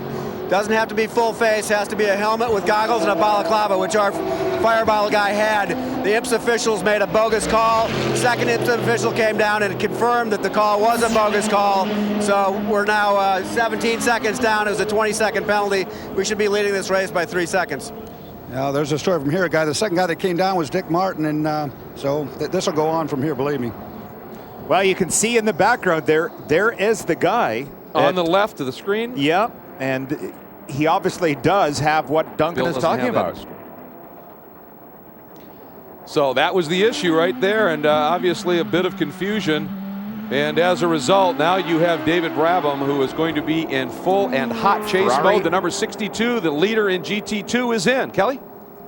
Now we see Jamie Mello getting behind the wheel, taking over duties for Pierre Caffer, who put on quite a performance, starting in dead last, bringing it all the way to first, as you said, as they cycle through these pit stops. Jamie Mello, of course, the 2007 GT2 champion when he raced this Ferrari with Mika Salo, but he and Pierre Caffer seem to be teaming up pretty well to this point in the season, and he gets it started. Almost stalled, but he saved it, and he's out of here. Yeah, got a little extra body anguish there from one of the crew. Now, for those of you new to this form of racing, the reason why the guys are just standing there for a few seconds is they're not allowed to change the tires as fuel is being added. So they weren't being lazy, they weren't being forgetful. This is all part of the rules of American Le Mans racing. And for Pierre Caffer, who just put in that Sterling drive, interesting story. He loves street courses, has raced them in Europe, but has never raced at Long Beach. He said he did a lot of research for this race on the internet, downloading video of Long Beach just to find out which way the track went. And then, of course, when he got on track, he knew the direction. Then he could figure out what the track needed in terms of input from the driver. And one of the stories that is playing into this is just getting fascinating, Bill. The Highcroft car had its issues, but the 66, when that car made its stop, it struggled a little bit too here. Take a look. Just a bit of a delay as we hop on board with that car and watch it here. We're going to go to the pit stop, and right at the end of the stop, a little bit of a problem. Well, currently, we're showing the Gilles de Ferran car, this car here, with a 17-second lead. Oh, and it won't go into gear. He's pulling on that paddle, trying to get it into gear, finally. So that was 5 seconds or so. So, I mean, that margin could have been a lot worse for the number 9 car, correct? David Brabham currently 16.9 seconds behind. A lot of this time can evaporate in a heartbeat if you get caught behind some of this other traffic. Remember, we're 4 classes of racing here, and look up ahead. Now, here is exactly what I'm talking about. He is blocked by the 2 Porsches who are embroiled in their own battle. He can't get by. He's got to take a risky move right there. He's not going to get by the second one in time. Has to follow him through. This will probably add 2, 3, maybe even 4 seconds to his lap. If Brabham gets the same piece of track and gets through cleanly, efficiently, he picks up huge chunks of time. No, we are now just under 30 minutes remaining, so it is getting down to the real nit and gritty here of this one. Here is a look at our class leaders. We'll be back with more great racing after this from our ABC station.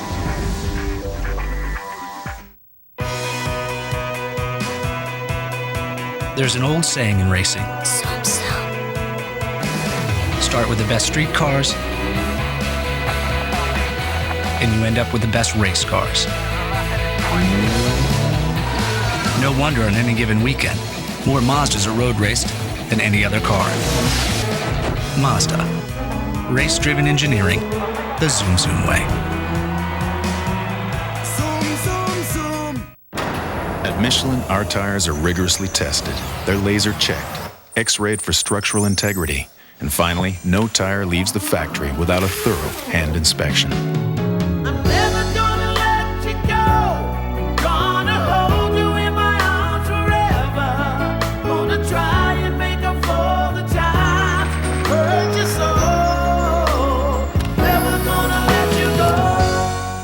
Michelin, a better way forward.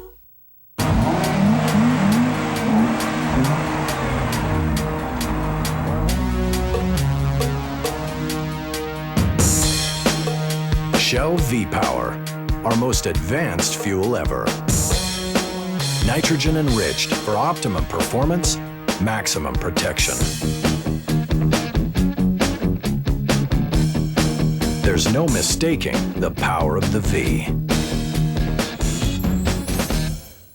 All right, she's armed, she's dangerous, and she's desperate to get married. Gathered here on this stage. One woman would kill to tie the knot. For the other, My husband's been beating the crap out of me. it's till death. I want you to help me kill him. Do they part? All new Tuesday, all new Wednesday. 2 new episodes of ABC's newest crime thriller. Don't get emotionally involved. Too unusual to miss. Wow. ABC's The Unusuals. All new episodes Tuesday and Wednesday at 10/9 Central on ABC.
If you like your comedy smart and sexy, ABC is gonna give it to you.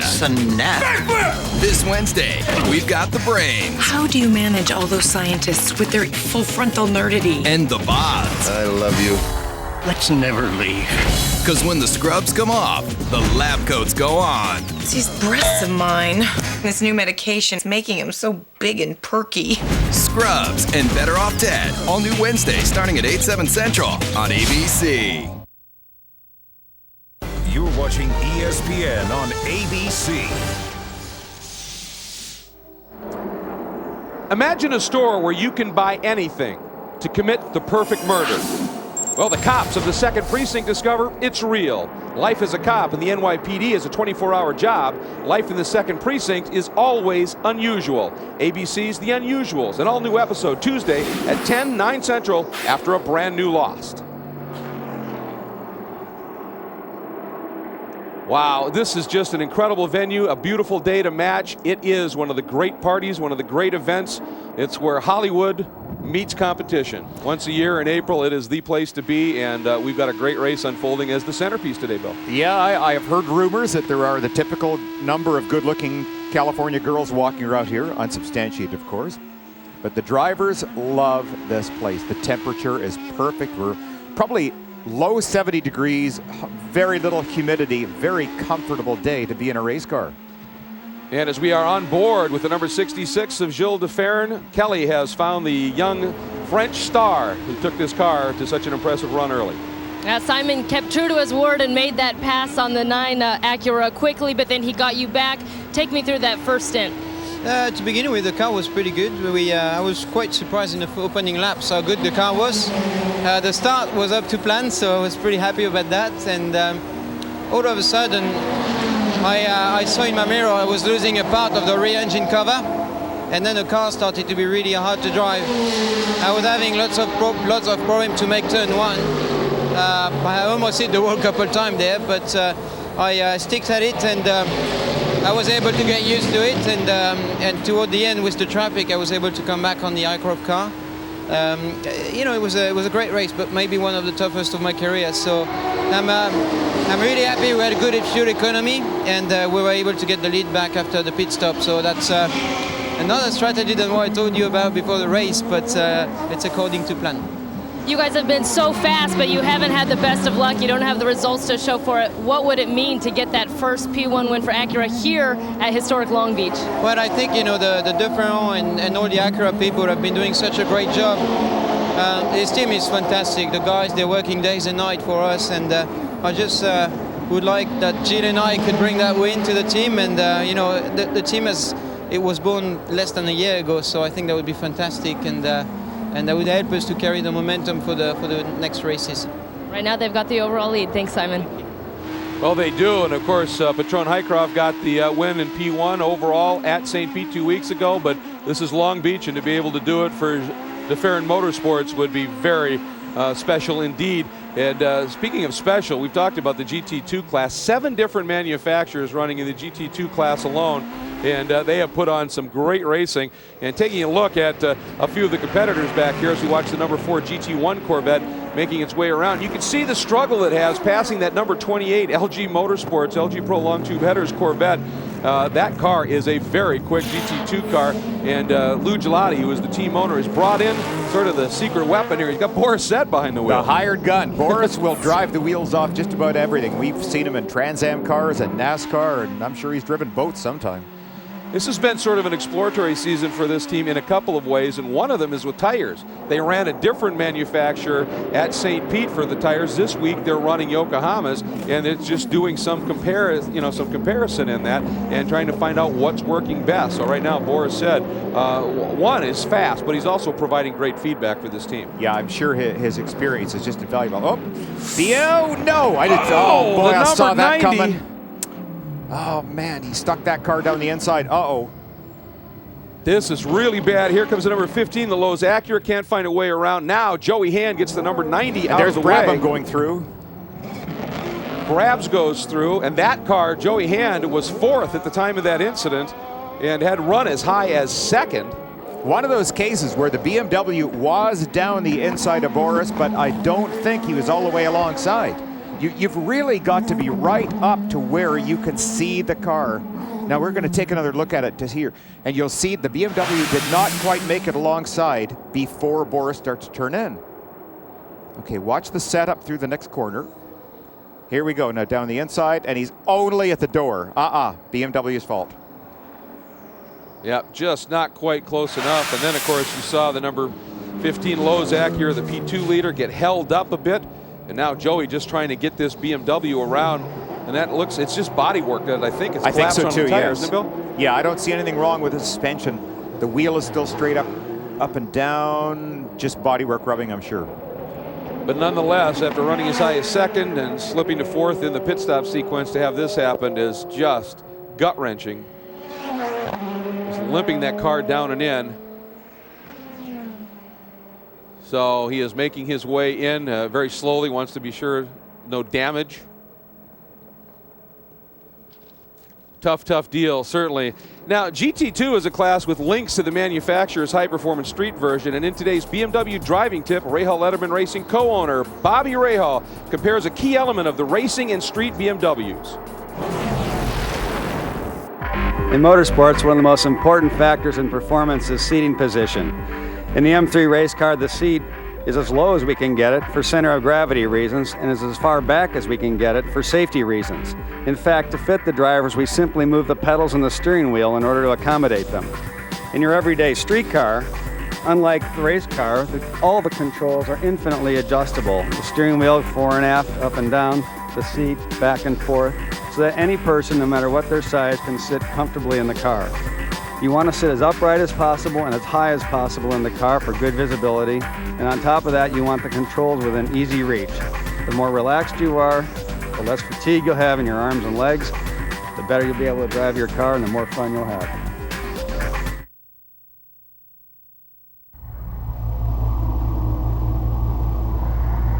Building race cars is in our DNA. It's our history. Our future.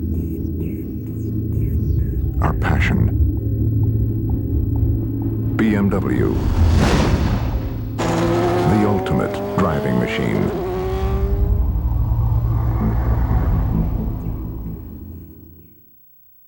At Yokohama, we've harnessed nanotechnology for a revolutionary rubber compound and designed a zero-emissions production facility to respect the environment. Yokohama makes tires that provide outstanding grip, can improve fuel economy, and help reduce greenhouse gases. When choosing between a tire that performs best for your car and a tire that performs best for the environment, we chose both. Yokohama, uncompromising performance. May I help you? Hi, I'm looking to save on car insurance, but it's got to be right for me. Well, let's check out the Dave aisle. Excuse me? The Dave aisle, where your perfect policy is customized just for you. It's all here. The coverage you want, any discounts you get, all at a great price. I have an aisle. Why is that guy in my aisle? That's Steve. He works here. Getting just what you want at the right price. Now that's Progressive. Call or click today.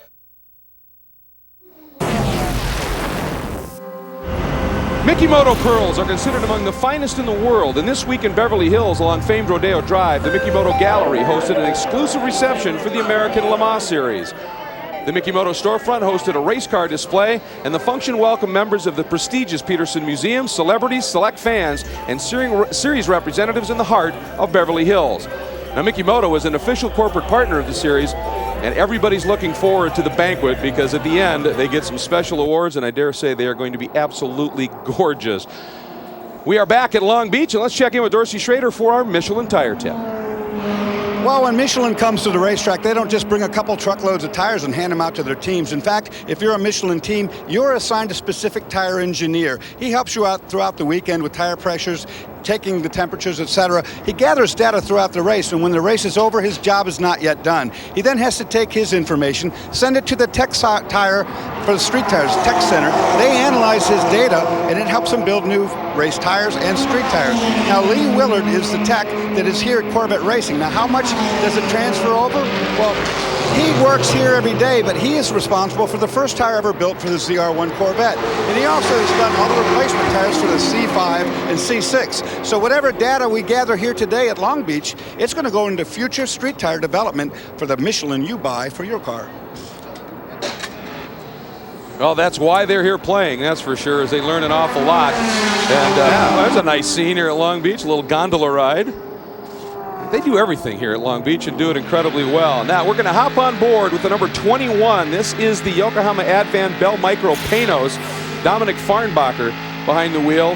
And Dominic had a bit of a rough go in the early part of this weekend, a couple of moments getting into the wall. But since he's got on board here, he's put together a very solid drive and has that Panos up into 6th in this category. Yeah, he actually had 2 bits of rough go, and he kissed the wall quite passionately, as you put it earlier. The crew really had a lot of work to do, and I think it's particularly rewarding for these guys to get the car running this well again and reliably.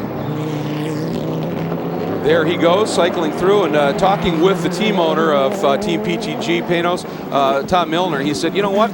Every driver, if you've been in this business for a while, you have one of those weekends. And he said, it's true. Dom's had one, and he said, but you can make up for it in the race. And yep. He certainly seems to be doing so thus far. Yeah, just get it out of your system. Okay, you had your couple of crashes, now go for it. Now just don't hit. Oh boy, that was about as close as you want to come to. And again, there's part of the challenge. Multi-class racing, you can't assume anything. You've constantly got to be vigilant.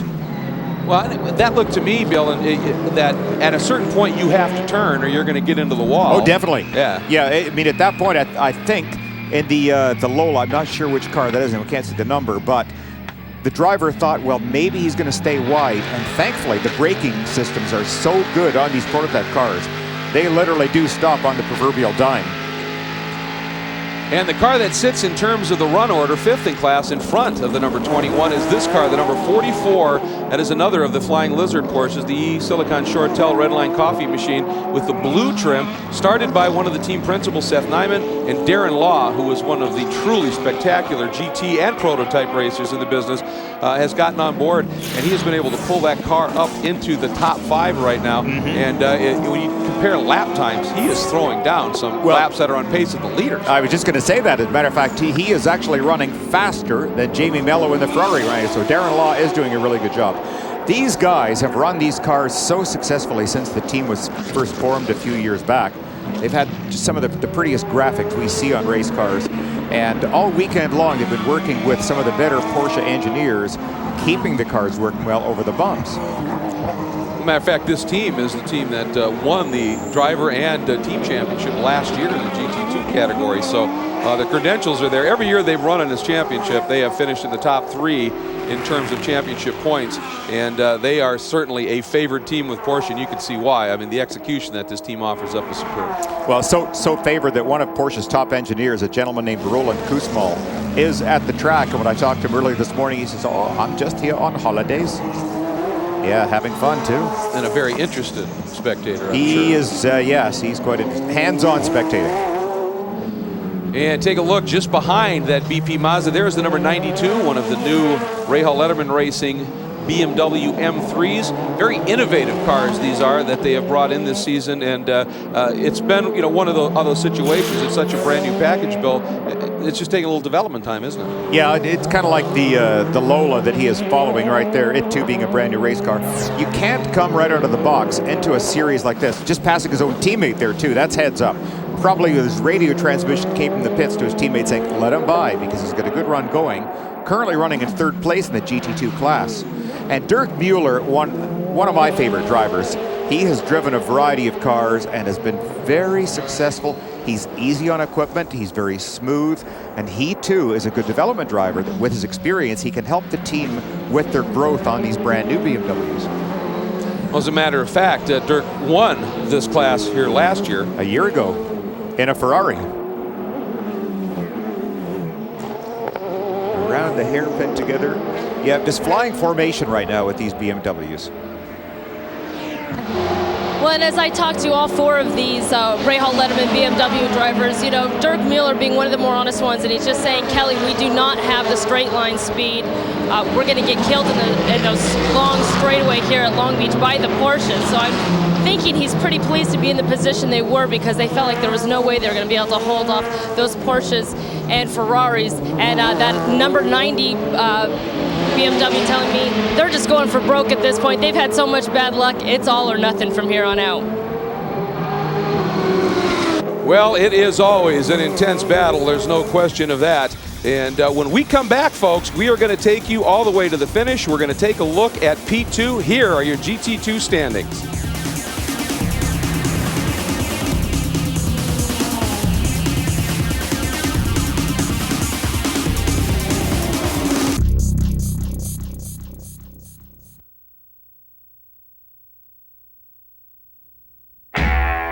They lay claim to the curve, the rise, the twist.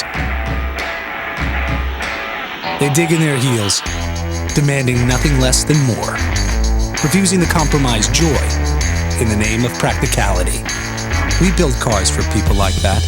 We are people like that. All new, all that. Mazda 3.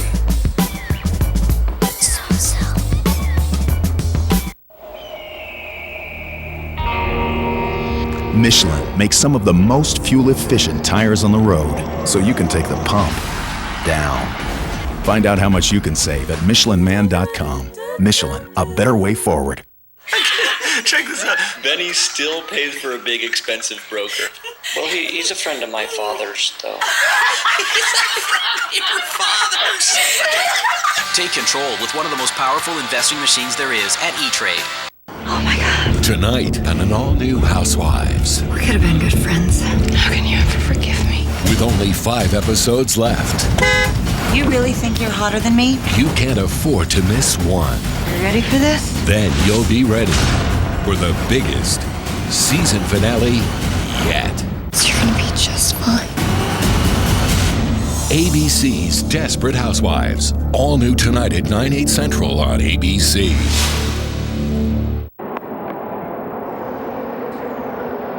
ABC is your destination for the NBA playoffs today as Deron Williams and the Utah Jazz face Kobe Bryant and the Los Angeles Lakers. The NBA playoffs on ABC today at 3 Eastern. Coverage begins at 2:30 Eastern with GMC NBA Countdown, except here on the West Coast. For more information, log on to ESPN.com. And G-Oil, the newly announced official motor oil of the American Le Mans Series, offers yet another step in the green movement by offering consumers the ability to use a 100% environmentally friendly motor oil in the family cars. For information, check that out on AmericanLeMans.com.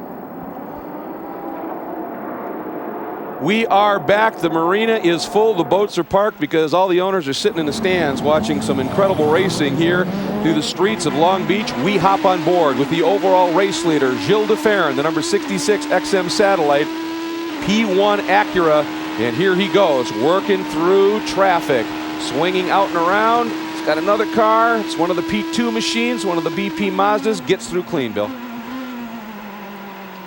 Speaking of P2, let's take a look at what's going on there. Currently, that is being led by Adrian Fernandez and the number 15 Lowe's Fernandez Acura, the P2 car. A very well-sorted car in this category, and that has shown to be, I think, instrumental in the success they've had so far this season. Yeah, and I think this shot brings up one other point, that not only does the track throw enough challenges at the drivers, having endless walls and no place to make a mistake, look at how low the sun is getting on the horizon. That really tends to blind you, and you're doing 185 miles an hour down this long straight. Into a deep braking zone and doing it with 3 different classes of cars around you. It gets pretty interesting. Yeah, now that there's a slight advantage to driving the prototypes because you can see you're actually looking over the top of everything. You're not looking through a windshield. But some of the drivers in the Porsche immediately ahead, they have a windshield. You get coated with bugs, oil, dirt, debris. You always get that glare, and that's when it gets really, really frightening. I used to hate that. Well, visibility, I would think so. I mean, visibility when you're doing those kind of speeds and driving, especially between concrete walls, pretty key. Here's the number 16 entry, the BP Mazda. Chris Dyson now taking over for Guy Smith, sitting second in the category. And unfortunately, due to, I think, the pit stop sequencing and the like, whoa, bit of a loose moment there for Chris as he is hustling it. They drop quite a ways back at this point. Now up front, for those of you wondering, DeFerrin still does have a lead, but it has shrunk from that 15 seconds we talked about all the way down to 9. That's the good news. The bad news? There's only a few minutes left, and I don't think even David Brabham's phenomenal ability can pull this one out. 6.5 minutes remaining in this third round of the American Le Mans Series as we watch that beautiful BP Mazda work its way around the track. One of the 2 cars from Dyson Racing, one of the iconic, big smoke down in the turn 1 area. It may have just been lockup, but if it was huge. Yeah, that's not going to help them win the Green Award. So Dyson gets through, so it didn't look like any oil was laid down, anything like that. So it must have just been some lockup by the car that went through there previously. Chris getting right out to the wall there. He is doing a pretty good job with this car. He's using it up. Well, that last lap was a 2.5 faster than Fernandez, so even though they had the issues. Oh, no. Oh, this is the Lou Gelati, the number 28. Maybe that was that big plume. I bet you that is. That might be the end of the straight.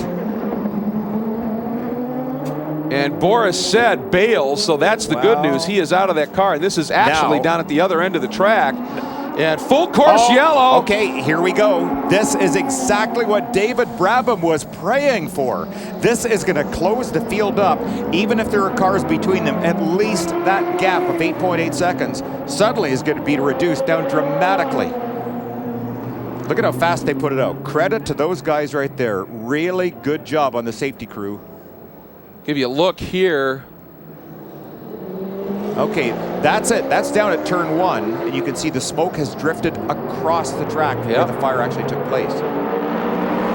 So he is down in the runoff, and that's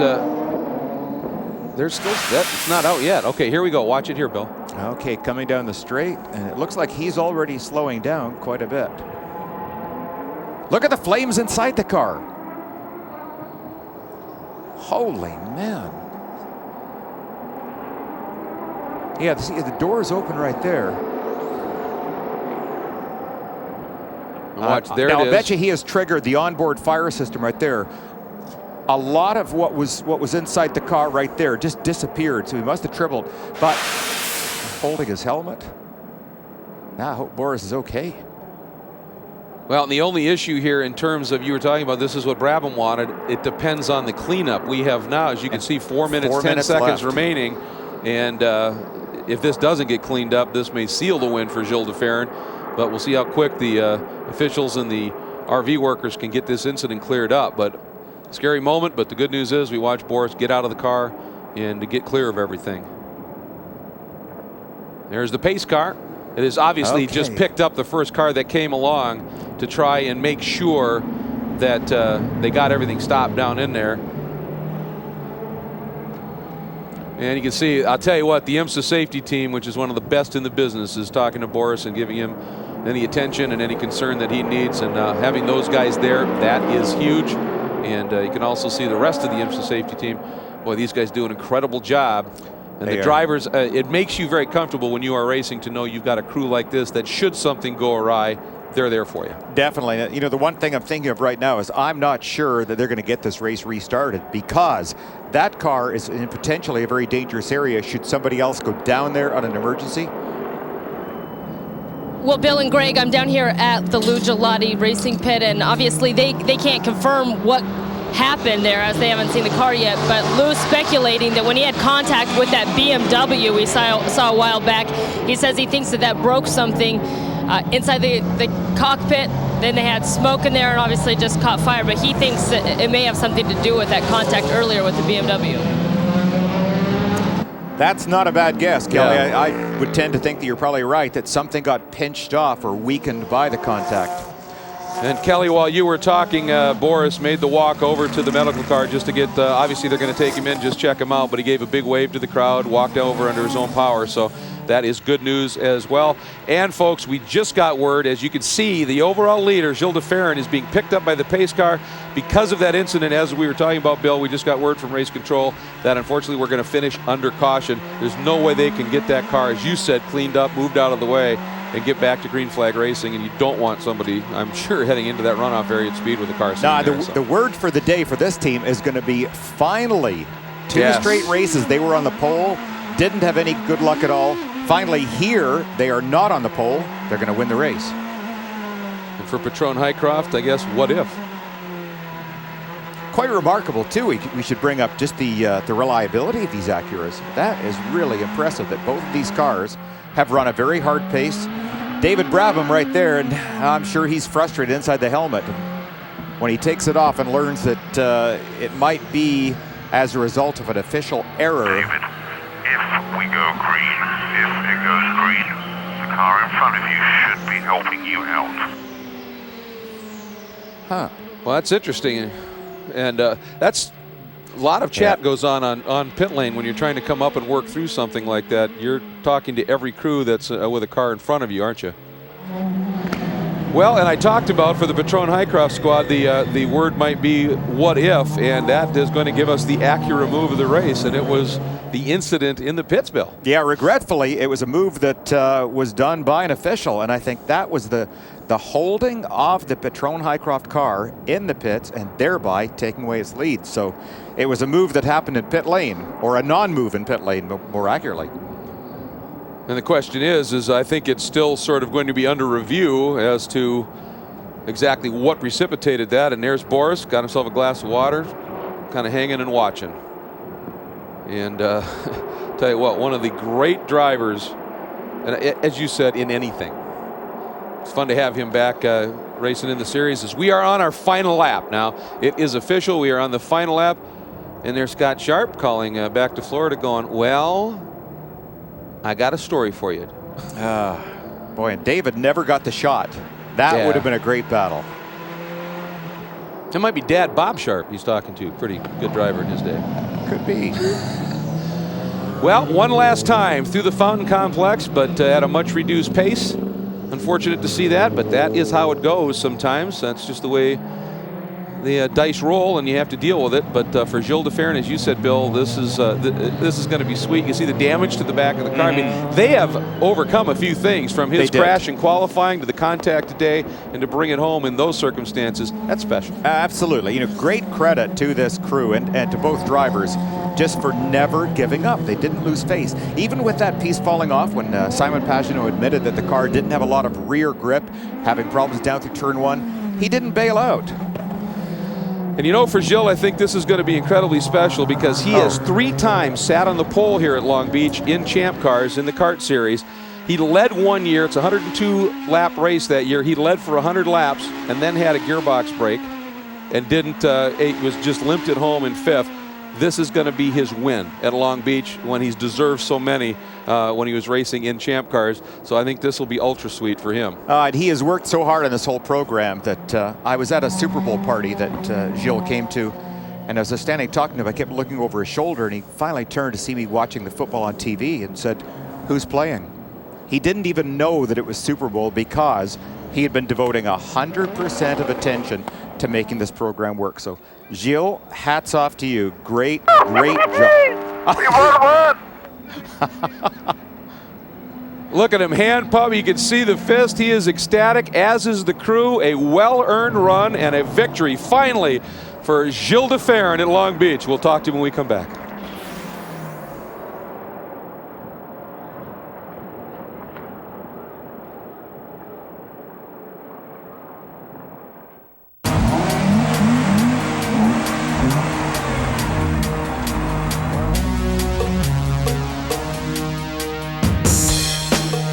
Shell V-Power, our most advanced fuel ever.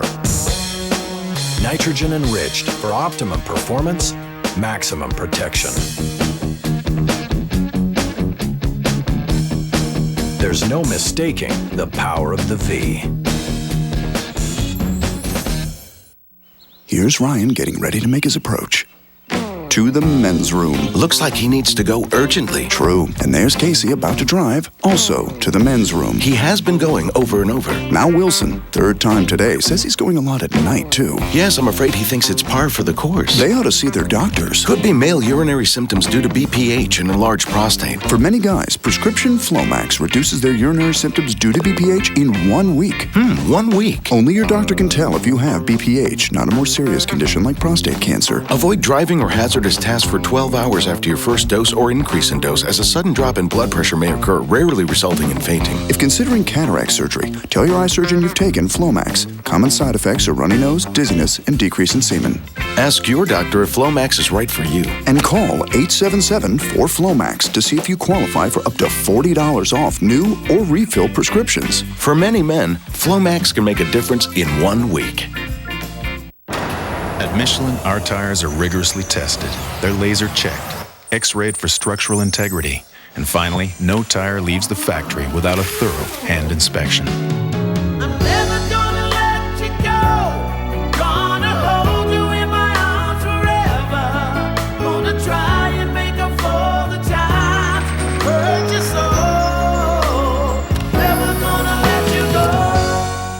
Michelin, a better way forward. The American Le Mans Series on ABC, brought to you by Michelin, a better way forward. And Mazda, on any given weekend, there are more Mazdas road race than any other brand. An absolutely glorious day has morphed into an equally beautiful evening here at Long Beach. Third round of the American Le Mans Series is done. Let's take a look at the overall and the P1 category results. And it is the DeFerrin Motorsports duo of Gilles DeFerrin and Simon Pagenaud have brought home the win. And it was a special one for Gilles DeFerrin here at Long Beach. There's the rest of the order. But meanwhile, let's go to Kelly Stavist with your winner.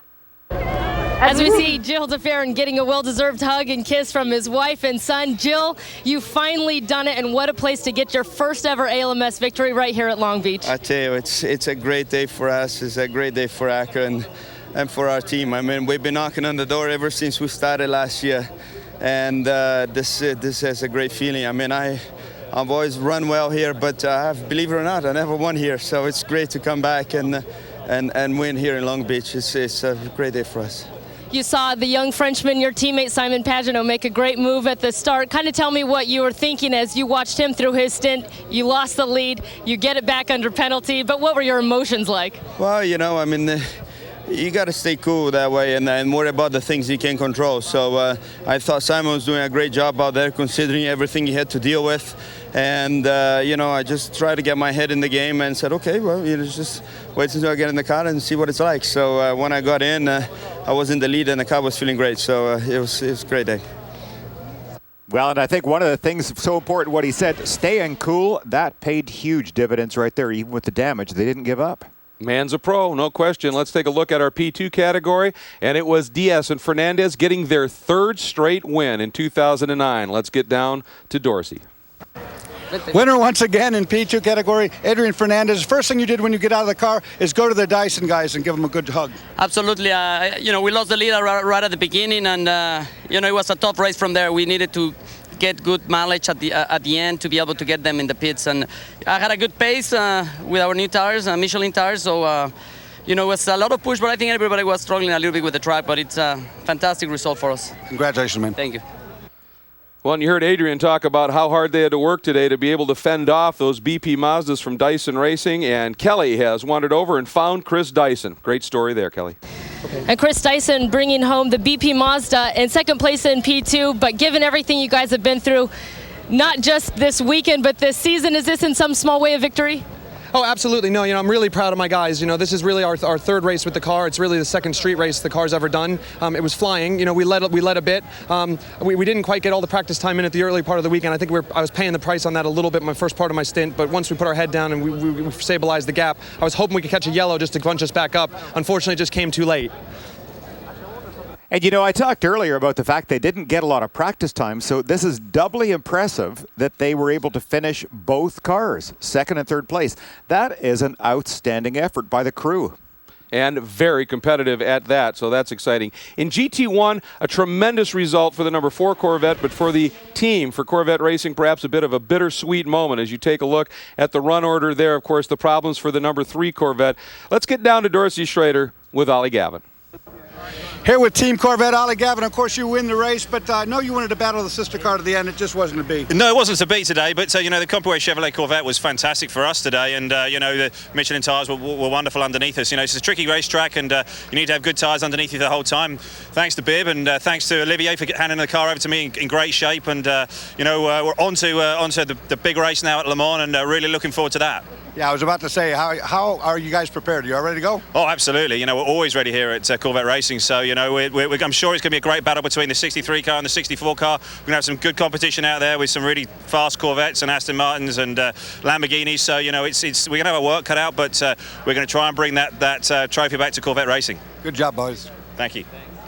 We'll miss the big GT2 boomers, or the GT1 boomers, but they'll be back in GT2. And in GT2, 7 manufacturers did battle today. Unbelievable racing. And let's take a look at the results in that category. And the great story there, of course, is another win, second straight, for the Flying Lizard team of Long and Bergmeister. Remember, they paired up to win a championship a couple of years ago. And if it were not for the 62's problems deep in the run, who knows? Let's get down to Kelly. Patrick Long and Jörg Bergmeister giving each other a hug there as they will sweep the street course competition here in the American Le Mans Series in GT2. Jörg, you kind of joking, though, that Patrick has had to do the bulk of the work. Tell me about your stint in bringing this home and grab the checkers. Yeah, pretty much the same like in St. Pete. Patrick did a great job at the beginning.